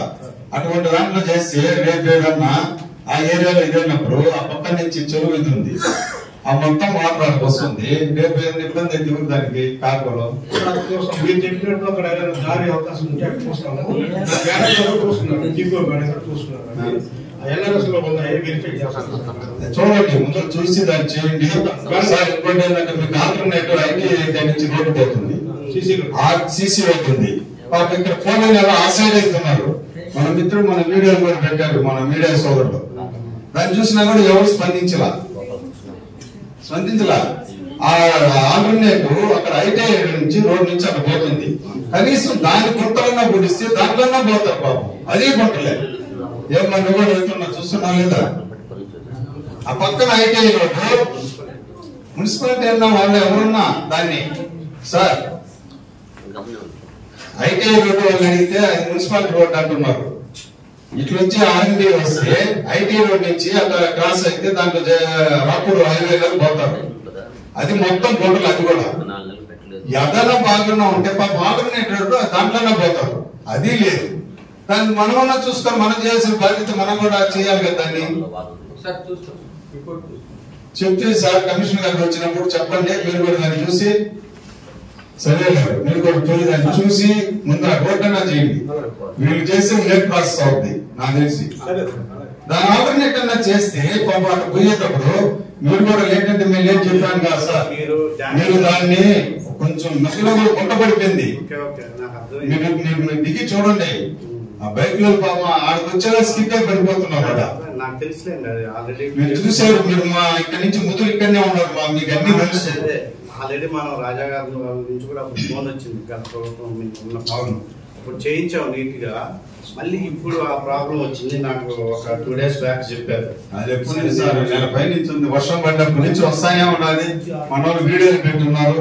అవి కానీ చూసి మీరు స్పందిస్తే చూస్తాం. వాళ్ళు కూడా స్పందించారండి. ఆ స్పందన లేదని నేను మిమ్మల్ని అడుగుతున్నాను. కాలం ఏదన్నా పాసిబిలిటీ ఉంటే చాలా మీరు కంపల్సరీ ఆ సైడ్ నే తీసుకుని పోయి కొంచెం డౌన్ ఏరియాలో పొడవులు ఉన్నాయి, ఆ వారాన్ని తీసేయడం లేదా ఇంకోటి తీసేది ఏదో చూడండి. చూస్తే దానికి ఏదో అవుతుంది మాకు సార్. అదే సార్ కనీసం ఆ బడికి గుడికి ఏదో స్థలం ఉందా లేదా అనేది చూడండి. చూడకుండా మీరు ఇచ్చేసి దానికి పర్మిషన్ ఇచ్చి రేపు ఎంతమంది ఇబ్బంది పడుతున్నారు. ఒక స్కూల్ కట్టాలంటే లేదు. ఈరోజు అంగన్వాడీ స్కూల్ లేదంటే దానికి మేము ఎతికి చూపించాం. అంగన్వాడీ స్కూల్ మా ఏరియాలో లేదు అంటే మేము ఆ స్థలాలు చూసి ఎప్పటి నుంచో 40 సంవత్సరాల నుంచి మట్టి దెబ్బలు అంటే మా సొంత డబ్బులతో మన ప్లస్ మన మున్సిపల్ వారు హిటాచ్ అదే జేసీ పంపిస్తే ట్రాక్టర్ సొంత డబ్బులతో మేము పెట్టి ఆ ఏరియా అంతా క్లీన్ చేసి ఆయన చూపించాం స్థలాన్ని. ఈ రోజు వాళ్ళంతా కూడా ఇల్లు కూడా చూస్తున్నాం. ఆ స్థలాలంతా ఈ రోజు అందరూ దానికి పెట్టుకున్నారు. దాని నుంచి సర్వే చేయమన్నాం. కమిషనర్ చెప్పారు, మళ్ళా నువ్వు దాన్ని అనుకోవాలి. బోర్డు ఉంది, అందరు కొట్టి దాన్ని పెట్టుకున్నారు వాళ్ళు. మనం క్లీన్ చేసిన దాంట్లో వాళ్ళ ఇంటికి ఆ పక్క మెయిన్ డోర్ అంటే ఈ పక్క సందాలు పెట్టుకున్నారు. అవన్నీ మీకు చూపించారు. దాన్ని ఏం చేశారు చెప్పండి. ఇంకెప్పుడు బోర్డు పెట్టింది పక్కన పెట్టినారు. అవును, ఆ ప్రాజెక్ట్ కూడా 2.5 అడుగు ఉంది సార్. దీంట్లో మన వేకెంట్ ప్లేస్ ఏదైతే ఉందో 1.5 అడుగు మార్క్ చేసుకోవాలన్నాము. తీపిచ్చేస్తాం సార్. అవన్నీ పబ్లిక్ అవును సార్. వేకెంట్ సైట్ మన మున్సిపాలిటీ పాత కాలంలో వాళ్ళంతా పాపం యూజ్ చేసుకునేది. దాన్ని మన మీద కొట్టి అక్కడేదో చేసి పెడతామంటే యువత వాళ్ళు వచ్చి వాళ్ళంతా దాన్ని పెట్టుకుని వాళ్ళ కార్లు పెట్టుకున్నారు. మీరు అవన్నీ ముగిపించారా? ముగిపించకపోతే బాగుంటుంది. చూడండి, చూపించాను కూడా. మిగతా వాటి మీద కూడా ఆ రోడ్డు మీద వచ్చిన తర్వాత మళ్ళీ మేము వెళ్ళాం సార్. నేను మన మా వార్డ్ సెక్రటరీ చూశాను. అది స్ట్రీట్ నెంబర్ 84 సార్. అది వెహికల్ సైట్ ఉంది. వెహికల్ సైట్ ఒక అక్కడ 2 నాలుగు మార్కింగ్ తీసుకున్నాం సార్. అది మన ప్రపోజల్ పెట్టి మనం దాన్ని చూపించేస్తాం. చూసి చేయించాలా కమిషనర్ గారు కూడా అలా చెప్పారు. నేను కూడా కాబట్టి సార్ కూడా మీదే బాధ్యత. కాబట్టి అది తొందరగా చూడండి. అదే విధంగా ఇప్పుడు ఈ బోర్డు రైలు అనేటివి కానీ అవకాశం దాని కింద వచ్చే వాటి మీద తొందరగా మాకందరూ కూడా తెలియజేస్తే మేము అన్ని కూడా వాటి మీద మేము మాకు ఎక్కడ అవసరం లేని వాటికి ఏంటంటే మాకని కాదు ప్రజలకి ఎక్కడ ఉపయోగంగా ఉంటే రోడ్లు రైళ్లు అవసరం ఉండే వాటిలో మేము ఏరియాలో అన్ని కూడా చూపిస్తాం. దాని మీద స్పందించవలసింది కోరుతున్నాం. అదే విధంగా మిగతా వాటి మీద కూడా మన రామారావు గారు ఫార్మేషన్ అన్నారు. అదొక కొన్ని చెప్తానే ఉన్నారు. అది పోయిందన్నారు, మళ్ళీ ఇప్పుడైతే తెచ్చానన్నారు, మళ్ళీ బైక్ మీద కొట్టుకుంటున్నారు కదా. బైక్ మీద అన్న కొట్టించవచ్చు కదా, ఆటో మీద లేకపోతే బైక్ మీద చాలా హెవీ సార్. బైక్ పై ఆటో కాదు ఇంకా అధిక ఆటోలకు తీసుకుంటారు. మొత్తం మెయిన్ రోడ్ లో కొట్టించారు సార్. అది మెయిన్ రోడ్లు ఎందుకుంటాయంటే సైడ్ రైలు అన్ని వాటిలలో సందులు గుందుల్లో ఉంటాయి కాలువల కింద. వాటిని కొట్టిస్తే అక్కడ ఇది రాకుండా అదే ఆటోలు కూడా 3 ఆటోలు మార్చారు. రావట్లేదు. వెనకాల మంట వస్తుంది ఎత్తుపాలల్లోనే. మంట వచ్చిన బర్న్ అవుతుంది, అందులో పొగ పట్టేస్తుంది ఆటోలోనే. వాసన బాగోట్లేదు. మీరు 2 ఉన్నాయన్నారు. ఒకటేదో స్పేర్ పార్ట్ రాలేదు, 2 ఉన్నాయన్నారు. చేసాం సార్, బాగా చేసాం. అవును, 2 ఉపయోగం లేవా? లేదండి, పెద్దది ఒకటే బాగైంది. పెద్దది బాగా చేసాం. చెన్నై బాగున్నది. చిన్నది కూడా ఇంకా రేపు గుంటూరు తీసుకెళ్తాం సార్. ఇప్పుడు ఏ గారితో మాట్లాడాను, గుంటూరు తీసుకెళ్లే రేపు. ఎన్ని రోజులు చేసి మాకు అందరికి అన్ని వాటిలో చేయగలుగుతారు చెప్పండి మాకు. స్టార్ట్ అయితే చెప్పిన అడగడం అయిపోయింది. మళ్ళా 3 నెలలు మా మీటింగ్. ఈ 3 నెలలు అందరూ మర్చిపోతాం. మళ్ళా మీరు వచ్చినప్పుడు కనబడితే మాకు గుర్తుకు వస్తాయి. మీరు ఏం చేయాలి చెప్పండి. దానివల్ల మీరు టైం చెప్తారా చెప్పాలి. మొదలు పెట్టారు సార్. వారంలో బాగు చేసి మొదలు పెట్టేస్తారు. వారంలో ఎవరున్నా అడగచ్చు. కౌన్సిలర్లు అందరూ కూడా వారంలో చేయకపోతే వారంలో కూడా బాధ్యత మనకుంది. కాబట్టి రామారావు గారిని ఎక్కడన్నా సాటిస్ఫైడ్ గానీ అడిగే బాధ్యత మనకుంది. వాళ్ళు అడిగిన అడగకపోయి నేను మటుకు మిమ్మల్ని నిలదీస్తాను. తెలియజేసి వాళ్ళ గౌరవ సభ్యులు ఎవరు కూడా ప్రతి వార్డులో చెప్పి వాళ్ళు చెప్తే వాళ్ళు ఉంటారు. ఎక్కడ మొత్తం చేయించుకొని పోండి. ఈ పారిశుద్ధ కార్మికులు కూడా మీరు కొంచెం వాళ్ళు కంటిన్యూగా ఉండే వాళ్ళని పెట్టండి. ఈ రోజు పని రేపు వాళ్ళ పని అంటే చేయట్లేదు. వదిలే చేసే వాళ్ళని పెట్టండి అంటున్నాం. అందుకే పొద్దున్న మార్చవలసి వస్తుంది. చేసే వాళ్ళన్నా పెట్టండి. మీరు వాళ్ళన్నా మీరే మార్చండి. వాళ్ళు చేసే వాళ్ళగా ఉండాలా. మళ్ళీ ఈ రోజు మేము చెప్పాము వాళ్ళు ఉండటం లేదంటారు. మీరు పెట్టిననే ఉంటారా ఉండరా అదైనా మాకేం చెప్పాలి. కాబట్టి మీ అధికారులందరికీ, మున్సిపల్ చైర్పర్సన్ కి, వైస్ చైర్మన్ అందరూ కూడా, మా తోటి కౌన్సిల్ అందరూ కూడా ప్రతి ఒక్కరు కూడా అడగాల్సిన మనకు బాధ్యత ఉంది. చైర్పర్సన్ ని అదే కమిషన్ అడగాల్సిన బాధ్యత కౌన్సిల్ బాధ్యత ఉంది. కాబట్టి ప్రతి ఒక్కరు కూడా అడిగేదానికి ఈ 4 నెలలన్నా ఏదో కొద్దిగా మనం చేసినట్టే అవకాశం చేసుకోవాల్సిందిగా మిత్రులందరికీ కూడా ధన్యవాదాలు.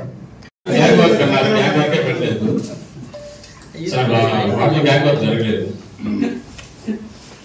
డబ్బులు అయిపోయినాయి. గ్యాంగ్ వర్క్ కట్టలేదు. గ్యాంగ్ వర్క్ చేయించలేదు. అడిగేది జాతర పెట్టారు కదా వాళ్ళ వస్తువులు అది చేశారు. అడగండి. గ్యాంగ్ వర్క్ ఎవరో చేశారు. ఏ కాలం జాతర కూడా ఏ గ్యాంగ్ వర్క్ చేయలేదు. జాతరకు వర్క్ కాలువలు మెయిన్ కాలువలన్నీ లాగించారు.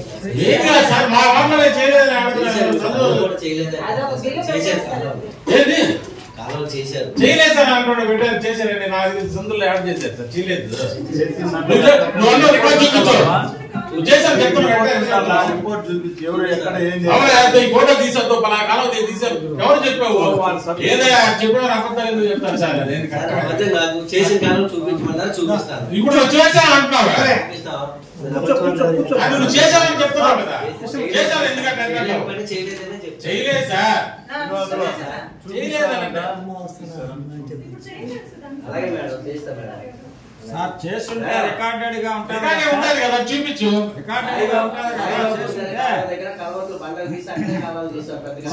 మెయిన్ రోడ్ కాదు. ఇప్పుడు సందుల్లో ఇప్పుడు ఈదు ఉంటుంది కదా. ఇల్లు కాలువలు ఉంటాయి కదా. కాలువలు చేయించలేదని నేను అడుగుతున్నాను. ఆ కాలంలో వార్డులో కాలంలో మనుషులు చేస్తే వార్డులోనే మధ్యాహ్నం పూట కాలంలో తీయించారు సార్. మధ్యాహ్నం కూడా కాదు సార్, గ్యాంగ్ వర్క్. అంత ముందు ఇప్పుడు మధ్యాహ్నం ఆల్రెడీ వచ్చి చేసేవాడు గ్యాంగ్ వర్క్ అని చెప్పేసి అంత ముందు జాతరకి కౌన్సిలర్ తెలియజేసి ప్రతి వార్డులో తీశారు. ఈసారి ఎందుకు మీరు చెప్పాలి? అప్పుడు సిటీ వర్క్ ఇచ్చారు కాబట్టి అప్పుడు అన్ని వార్డులో పెట్టారు కదా, పెట్టారు కదా, పెట్టలేదంట.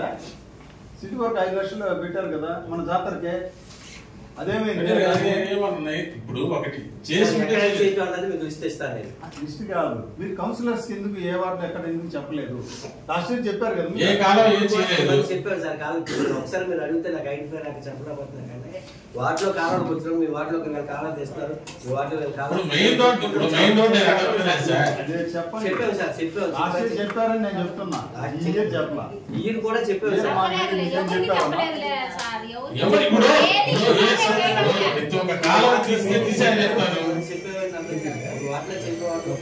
సార్ మెయిన్ రోడ్ అనట్లేదు సార్, నేను చెప్పేది వాళ్ళ కాలంలో గ్యాంగ్ వర్క్ పెట్టలేదు.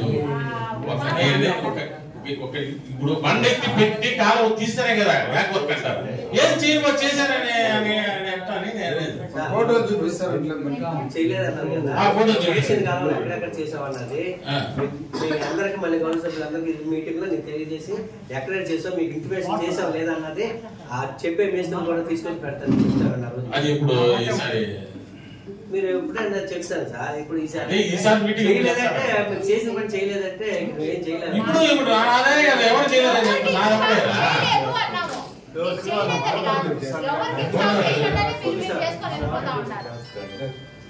మళ్ళా కూడా ఏంటంటే కరెంటు 4,50,000 పెట్టారు. ఈ కరెంటు అసలు తీసుకొచ్చేది ఎవరు? అసలు ఏంది సమాధానం? కరెంటు విషయం ఎవరు? టెండర్లు ఇంకా ఆమోదించారు. అదే ఇంకా ఆమోదించారు కదా, ఆమోదించే చర్చ ముందు ఇప్పుడు ఆల్రెడీ బిల్లు రావాలా అయిపోయింది. మళ్ళీ ఒకటి ఏంటంటే ప్రతి ఒక్కటి లైట్ వేసిన వెంటనే అటు వెళ్ళిపోతే లైట్ పోతుంది. ఇదంతా చెన్నై సరుకు తెచ్చి ఇవ్వడం లేదా, అంతా వారంటీ లేదు. ఈ సరుకు ఏంటంటే ఇప్పుడు లైట్ వేస్తారు, ఇప్పుడు చర్చి ఫోన్ చేసి లైట్ వేస్తారు, లైట్ వేసి అటు వెళ్ళిపోయినా లైట్ వెళ్ళిపోతుంది. అతను వేసిన వెంటనే 10 నిమిషాలు లైట్ పోతుంది. వీలైన వరకు మంచి లైట్ వేసి గ్యారెంటీ లైట్ వేయమని కోరుతున్నాను. రేటు లేదు మేడం. మరొకటి ఏంటంటే సచివాలయంలో ఏంటంటే స్టాఫ్ ఒక కౌన్సిలర్ గా నేను అనేది ఒక టైం ఉంది అందరికి. ఇప్పుడు ఇల్లులు శాంక్షన్ అయినాయంట, ఏది హౌసింగ్ ఇల్లు ఎన్ని శాంక్షన్ అయినాయో ఏందో. ఇప్పుడు ఒక బెనిఫిషియరీ అడుగుతారు, అయ్యా నాకు ఇల్లు కావాలని నన్ను వచ్చి అడిగింది అనుకోండి, నేనే సమాధానం చెప్పలేకపోయాను. ఎందుకు చెప్పలేకపోయాను అంటున్నానంటే నాకు సమాధానం చెప్పండి ఫోన్ చేసి చెప్తున్నారు. మీ వార్డులో 23వ వార్డులో 4-5 ఇల్లు శాంక్షన్ అయినాయి, ఒక ఎల్లమ్మకి ఒక పుల్లయ్యకి ఫలానా ఆయనకి శాంక్షన్ అయింది నాకు చెప్పవాలి. చెప్పకపోతే వాళ్ళకి సమాధానం ఏం చెప్పలేదు. చెప్పండి మేడం. ఇప్పుడు సచివాలయం వాళ్ళకి ఏది శాంక్షన్ అయిందో అంటే ఏదైనా ఇల్లు అయితే కానీ ఏదైనా శాంక్షన్ అయింది, ఫలానా బియ్యం 50 కేజీలు ఇస్తున్నారు, ఒక టైం ఉన్నంత వరకు ప్రజాప్రతినిధులు విలువ కోరుతున్నాను మేడం. ఇంకేదైనా అనేది విలువ, ఆ విలువ లేకపోతే ఇప్పుడు ఒక సచివాలయంలో పోయేసి ఒక 4 ఇల్లు శాంక్షన్ అయ్యాయి, 4 ఇల్లు శాంక్షన్ అయ్యాయి నాకు తెలియదు. అది మరీ ఏంటంటే సచివాలయంలో హౌసింగ్ ఏఈ గారు నేను ఫోన్ చేశాను మొన్న, హౌసింగ్ ఏఈ గారు రాలేదు మా వెళ్ళాను మా పట్టించుకు. ఇప్పుడు హౌసింగ్ ఏఈ గారు ఫోన్ చేశా, మీకు అదే చెప్తున్నాను. హౌసింగ్ ఏఈ గారు ఫోన్ చేశా, హౌసింగ్ చేశాను మా ఫోన్ చేశాను, హౌసింగ్ ఏఈ ఫోన్ చేశాను. ఫోన్ చేసి ఎన్ని ఇల్లు శాంక్షన్ అయినా ఏదని అడిగితే అతను ఫోన్ రెండోసారి చేసి లిఫ్ట్ చేయడం, మరోసారి ఫోన్ చేస్తే హౌసింగ్ ఏఈ చెప్పారమ్మా. అయితే ఫోన్ సచివాలయం పనిచేసి ఇంజనీర్ అబ్బాయిని అడిగాను నేను. ఆ అబ్బాయి అడిగితే నాకు లిస్ట్ ఇవ్వలేదు అని అన్నాడు. అతను లిస్ట్ ఇవ్వలేదు వెంటనే హౌసింగ్ ఏఈకి ఫోన్ చేశాను. ఎందుకైనా లిస్ట్ ఇవ్వలేదు అబ్బాయి అన్నాడు. నాకు సార్ నేను ఉన్నాయి చూసుకోవాలంటే ఒక గంట తర్వాత మళ్ళీ ఫోన్ చేశాను. మళ్ళీ గంట తర్వాత ఫోన్ చేసి హౌసింగ్ కి నేనే వెళ్ళాను. నేనే వెళ్ళిపోతే లిస్ట్ ఉండదు అని చెప్పాడు. నేనేది ఏంటంటే ఒక్క ఇల్లు కట్టుకునేదానికి ఒక బెనిఫిషియర్ ఇన్నిసార్లు నేను తిరగాల్సిన అవసరం అంటే నేననేది అంటే బెనిఫిషియర్ సార్ పట్టించుకుంటారు, నాకే 3 సార్లు ఇప్పించుకున్నారు. ఇంజనీరింగ్ అతను సమాధానం చెప్తే ఏమన్నాడు, సార్ నాకు లిస్ట్ అవుట్ ఇవ్వలేదు, నా పరిధిలో సార్ ఏమంటున్నానంటే అన్ని ఎవరెవరు పేర్లు లిస్ట్ వార్డు గారు ఎవరెవరు లిస్ట్ అయినాయో ప్రతి ఒక్కటి నా దగ్గరే ఉంది. నేను ఎవరికి ఇయ్యలేదు ఇంకా, ఎందుకంటే అది నేను పెట్టుకున్నాను సార్. ఇంకా ఇయ్యలేదు సచివాలయం వాళ్ళకి ఎవరికి ఇయ్యలేదు. నేను ఎందుకు ఇయ్యలేదనంటే నాకు ఇయ్యొద్దన్నారు, ఎవరు ఇయ్యొద్దన్నారు, అది నాకు కావాలి మేడం. నేను అనేది ఒక ఒక జస్ట్ నేను చెప్పాను కదా, మీకు సచివాలయం ఉన్నారు కదా, ఉన్నారు కదా, మీకేంటి సార్ అడిగితే ఏమన్నారు?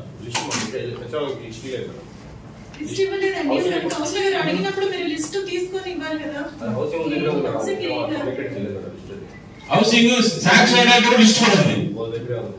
వాళ్ళ దగ్గర ఉన్నప్పుడు మీరు అందజేయాలి కదా, లిస్ట్ కావాలి అని చెప్పినప్పుడు మీరు ఇప్పుడు అడిగినప్పుడు మనం అడిగారు, మీరు అడిగిన వీళ్ళే సమాధానం, మాకు సంబంధం లేదు, మాకు హౌసింగ్ వాళ్ళు ఉంది.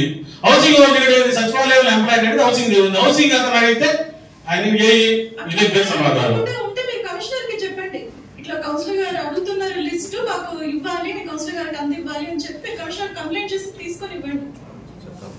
అంటే చెప్పాలి, ఇప్పుడు చెప్పేది అనేది కాదు. ఇప్పుడు నేను అడిగా, వాళ్ళకి ఎత్తుకోపోయా, పలానా బంగారమ్మకి శాంక్షన్ అయింది, ఓకే నాకు చెప్పా, అన్ని బాగుంది. నేనేది ప్రతి ఒక్కరు ఇప్పుడు 5 శాంక్షన్ అయినాయి, హౌసింగ్ లో 3 లక్షలు అవుతారంట.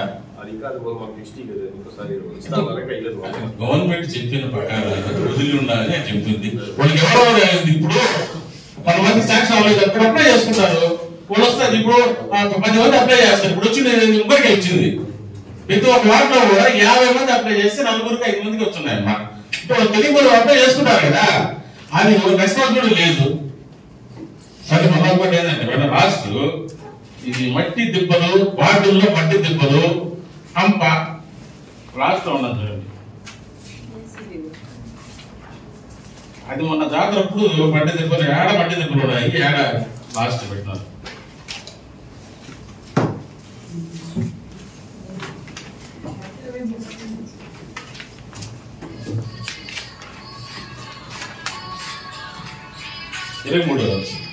మట్టి దిబ్బలు ఏడున్నాయి, ఏడ కంప పొదలు పైసా జాతర చేసా, మళ్ళీ ఈ మట్టి దిబ్బలు ఎక్కడున్నాయని వాటి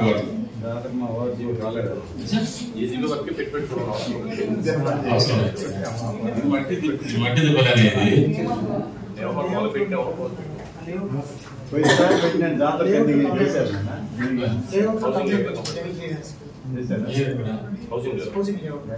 హౌసింగ్ వార్డు సార్. ఇక్కడ హౌసింగ్ వార్డు పర్వాలేదు, 1 నుంచి 20 దాకా లాంటివి, 1 నుంచి 20 దాకా మట్టి దిబ్బలు ఏముంటాయి, మట్టి దిబ్బలు, పంపు పొదలు. పంపు పొదలు ఏమున్నాయి జాతరకి మళ్ళా పెట్టారు. అదేమ్మా, ఇప్పుడు నాకు తెలిసి నా వాట లేదు మట్టి దిబ్బలు, పంపు పొదలు అనేది ఎక్కడ పెట్టారు, పైసా జాతర చేసి మళ్ళీ మట్టి దిబ్బలు మళ్ళీ కరెంట్ పెట్టా. ఎక్కడ ఇది, ఎక్కడ అసలు ఏం చెప్పి పెట్టేస్తే ఆడే వర్క్ అయిపోయిందనే. గుంటలు చిన్న చిన్న గుంటలు 5 లక్షలు పెడతారు, డబ్బులు తినేసి అయిపోయా. అది ఏమన్నా వర్క్తో పలానా కాంట్రాక్ట్ 4.5 లక్ష జేసీబీ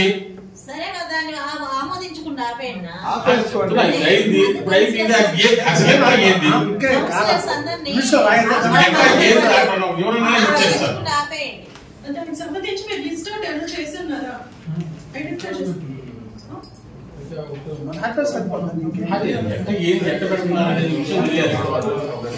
అసలు పాయింట్ ఏంటంటే 1 నుంచి 25 వార్డులు అని చెప్పడమే పెద్ద ఫ్రాడ్. వార్డుకి ఎంత డివైడ్ అవుతుంది, ఎంత డిసైడ్ అవుతుందో ఫండ్స్ అనేది తెలియలే. దాన్ని ఆమోదించడం లేదని పెట్టేయండి. పోయినసారి మేము అందరం చెప్పాం ఏ వార్డు ఎక్కడ ఏందనేది పెట్టమని. 1 నుంచి 25 ఊత పదం అయిపోయింది మొత్తం. 25 అంటే ఎక్కడ చేశారంటే ఈ వార్డులో చేసినారని నేను అనుకుంటా, నా వార్డులో చేసినారని రాధమ్మ గారు అనుకుంటారు, లక్ష్మి గారు ఆ వార్డులో చేసినారు, తెలియదు మనం. 1 నుంచి 25 వార్డు వరకు సార్ ప్రాంతాల్లో మట్టి దిబ్బలు ప్లస్ కంప పొదలు ఎక్కడ అవసరం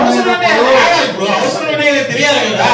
ఇప్పుడు ఇప్పుడు మా చెంగయ్యకి నారాయణ పలానా చెప్పారు, మీరు ఎవరు చెప్పలేదు, చెప్పకపోయినా మట్టి అది ఎక్కడ అనేది ఐడెంటిఫై చేసి ఎక్కడ అనేది అది కాదు సార్, పెట్టాలంటే ఇప్పుడు మట్టి దిబ్బ లేకుండా ఆయనకు ఉన్నాయంటే పెట్టాలా, ఎక్కడ లేకపోతే పెట్టేది సార్ అడిగేది. ఏ వాటిలో అంటే వాళ్ళకనే తెలుస్తుంది. అందులో చెప్తారు కదా పక్కన పెట్టే అంతే అయిపోతా లిస్ట్ ఐడెంటిఫై చేసి ఇస్తాం. ఐడెంటిఫై కాదండి, మీరు ఐడెంటిఫై చేయకుండా ఎట్ట పెడతారు, మళ్ళీ ఐడెంటిఫై చేసి పెట్టేది ఏంటి? ఆల్రెడీ చేస్తున్నారు. చేయలేదు, ఎక్కడ చేస్తారా? అవును, అలాగే లేఅవుట్ లో కూడా కంప్లైంట్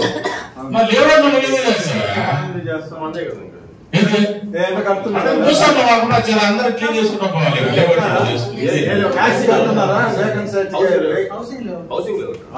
హౌసింగ్ లేఅవుట్ కాదు అడిగేది, వాటిల్లో అదొకటే పెట్టండి.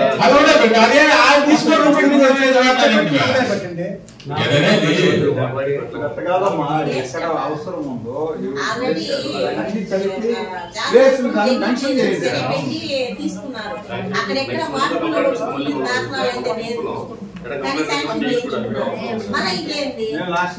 లాస్ట్ జాతర కూడా పిలిస్తే రాదు అసలు మా ఏరియాకి జేసీబీ. లాస్ట్ చిన్న బండి పంపిమని చెప్పాను నీకు లాస్ట్ లో కూడా. ఎక్కడ బిందాయి చేసి దీనికి కాదు, లేఅవుట్ లో లాస్ట్ లో వాళ్ళంతా ఇది ఉన్నాయి తీయమంటే వచ్చేసారు. అందరినీ కనుక్కొని అందరిని అడిగి మళ్ళీ చేయించారు. ఇది ఇది ఒక పెండింగ్ పెట్టేసి ఇది ఎంత అడిగి కనుక్కొని చేయాలి. అది మళ్ళీ ఒకటి ఏంటంటే సాహెబ్ గుడి పక్కన 1,00,000 రూపాయలు పెట్టున్నారు. వీలైనంత కనీసం నేను వచ్చినప్పుడే చెప్తాను కౌన్సిల్లో, ఇప్పుడు దాకా ఏం చేయలేదమ్మా. కంపల్సరీ ఎవరి దగ్గర చేపిస్తున్నారు ఏదైనా చదవని చెప్పండి సార్.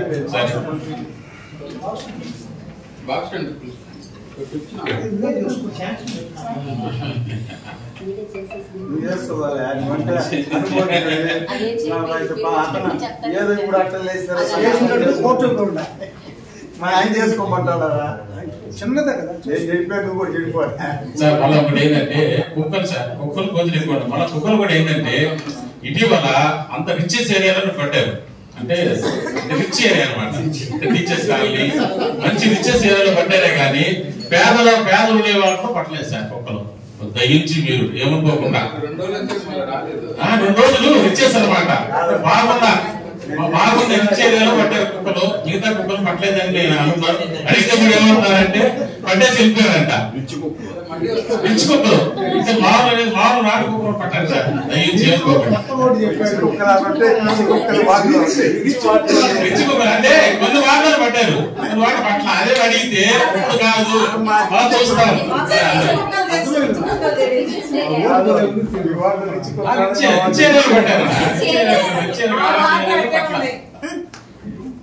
ముందుగా కొట్టేది పోస్టాట్లో అందరు పనులు కడుతున్నారు, కాలం లేవని అడుగుతారు మేడం. దీనికి అర్జీస్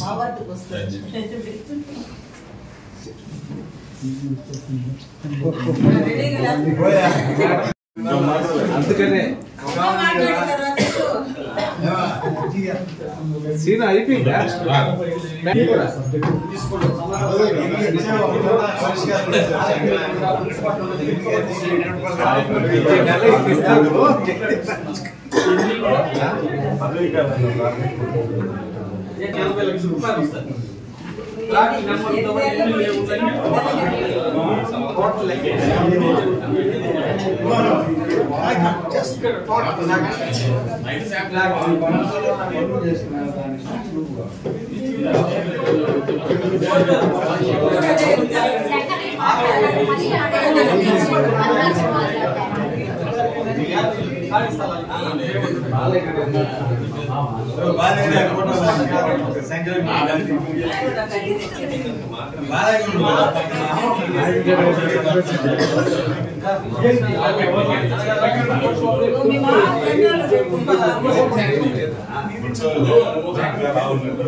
వచ్చే నెల మీటింగ్ పెట్టు ఫస్ట్ ఇక్కడి నుంచి స్టార్ట్ చేస్తాం. లాస్ట్ టైం అక్కడి నుంచి వచ్చింది. లాస్ట్ టైం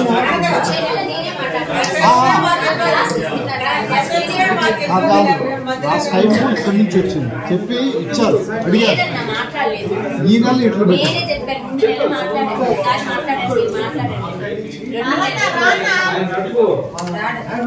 శంకరన్న 14 కాకుండా 5వ వార్డు 3వ వార్డు రెండు కూడా తీసుకున్నాడు.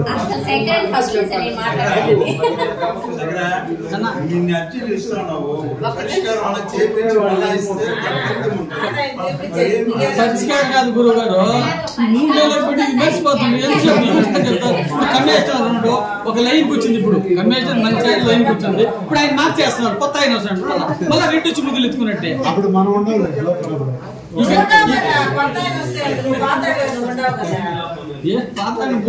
కొత్త కదా, మనం పాత వాళ్ళమే.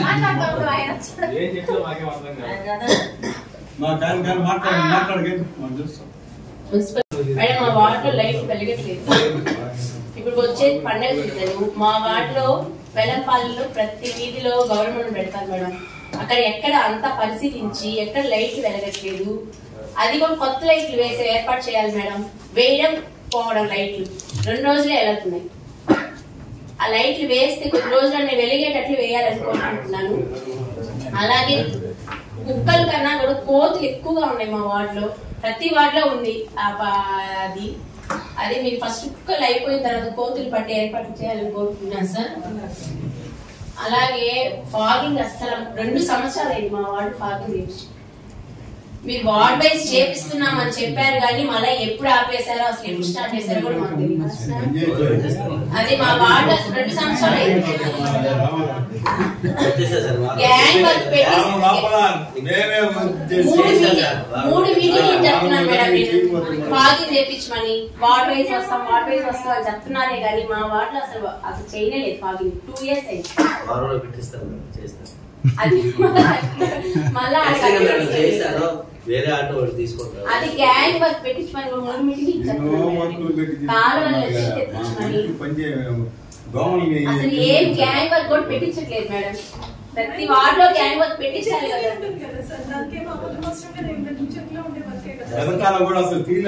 అది దోమలు ఎక్కువైపోయి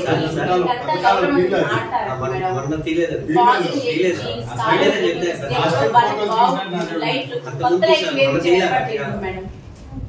కొత్త లైట్ వేయండి ఫస్ట్. వేయడం పోవడం 2 రోజులే లైట్లు.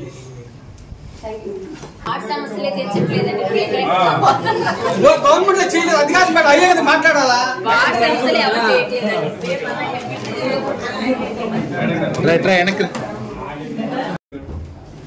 ఈరోజు సాధారణ సమావేశంలో కౌన్సిలర్స్ అందరూ కూడా తమ వార్డ్ సమస్యలను తెలియజేయడం జరిగింది. ముఖ్యంగా శానిటరీ డిపార్ట్మెంట్ నుంచి అయితే కానీ కొందరు శానిటరీ వర్కర్స్ రిటైర్ అయ్యి ఉన్నారు. వాటిని మళ్ళీ రిక్రూట్ చేసుకోవడానికి ప్రభుత్వం ఎటువంటి చర్య తీసుకోలేదు. దానికి సంబంధించిన వివరాలను అడిగి తెలుసుకోవడం జరిగింది. అదేవిధంగా ఎక్కడైతే డ్రైన్స్ అవసరం, ఎక్కడైతే ఎలక్ట్రిక్ లైట్స్ పోయి ఉన్నాయో ఈ వర్షాలకు కానీ ఇది వరకు వేసిన లైట్స్ అన్నీ కూడా ఇప్పుడు డ్యామేజ్ అయి ఉన్నాయి. వాటికి సంబంధించి కూడా దానికి ఒక అంశాన్ని పెట్టుకొని దానికి ఒక అంశాన్ని ఆమోదించడం కూడా జరిగింది. 4.5 లక్షల అమౌంట్ని మంజూరు చేసి దానికి సంబంధించిన వర్క్ కూడా ఇకపై జరుగుతుంది. అలాగే ఇంకా రకరకాల బోర్డ్స్లో సంబంధించిన ఇంకా అన్ని వర్క్స్, వాటర్ వర్క్స్కి అవన్నీ కూడా చెప్పడం జరిగింది.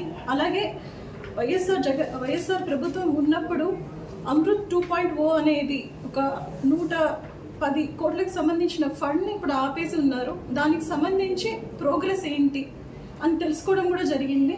దానికి సంబంధించి ప్రాసెస్ అయితే జరుగుతూ ఉంది. మళ్ళీ దానికి వేరే ఫండ్ని కేటాయిస్తారని తెలియజేస్తున్నారు. అది కూడా అన్ని ప్రోగ్రెస్లో ఉన్నాయి. రోడ్స్ కానీ డ్రైన్స్ కానీ వీటికి సంబంధించి కూడా ఫండ్స్ రావాల్సి ఉంది. బట్ అన్నింటినీ కూడా అన్ని ప్రాసెసింగ్ స్టేజ్లోనే ఉన్నాయి. అది ఎప్పుడు వస్తాయి అనేది ఒక క్లారిటీ అయితే మాకు ఇంకా తెలియజేయలేదు. ఇంకా అంగన్వాడీ బిల్డింగ్స్ గత ప్రభుత్వంలో పూర్తి చేయాలని చెప్పి ఉన్నారు. కానీ అది ఇంతవరకు కంప్లీట్ కాలేదు. చాలా వార్డ్స్ లో అంగన్వాడీ స్కూల్స్ రావాల్సి ఉంది. చాలా ఘోర పరిస్థితిలో ఉంది. దీనికి సంబంధించి ఇప్పుడు ఉన్న ఎమ్మెల్యే గారికి కూడా మేము ఈ సందర్భంగా తెలియజేయడం జరుగుతుంది. ఇది చాలా అవసరం, పిల్లలకి సంబంధించింది కాబట్టి దానికి సంబంధించిన బిల్డింగ్స్ పూర్తి చేయాలి. అవి ఎటువంటి స్టేటస్లో ఉన్నాయి అంటే టీచర్స్ సరిగా లేకపోవడం కానీ, శుభ్రత లేకపోవడం, ఇలాంటి చాలా కంప్లైంట్స్ని చూస్తున్నాం కాబట్టి దానికి సంబంధించి సీరియస్గా కొంచెం కార్యాచరణ చేయాలని కోరుకుంటున్నాను. అలాగే జగన్ లేఅవుట్లో కూడా ఏదైతే గత ప్రభుత్వం, మా వైఎస్ఆర్ ప్రభుత్వం శాంక్షన్ చేసిందో అవన్నీ కూడా ఆగిపోయి ఉన్నాయి వర్క్స్. కొత్తగా ఎటువంటి ఇంకా అంటే ప్రజల నుంచి రిక్వెస్ట్ వస్తుంది మాకు ఇల్లు కావాలి అని, కానీ దాన్ని ఏది ప్రాసెసింగ్ అయితే జరగలేదు. దానికి సంబంధించి కూడా జరపాలి. దానికి సంబంధించి మళ్ళీ ఒక ఎంక్వైరీ జరగాలని కోరుకుంటున్నాను.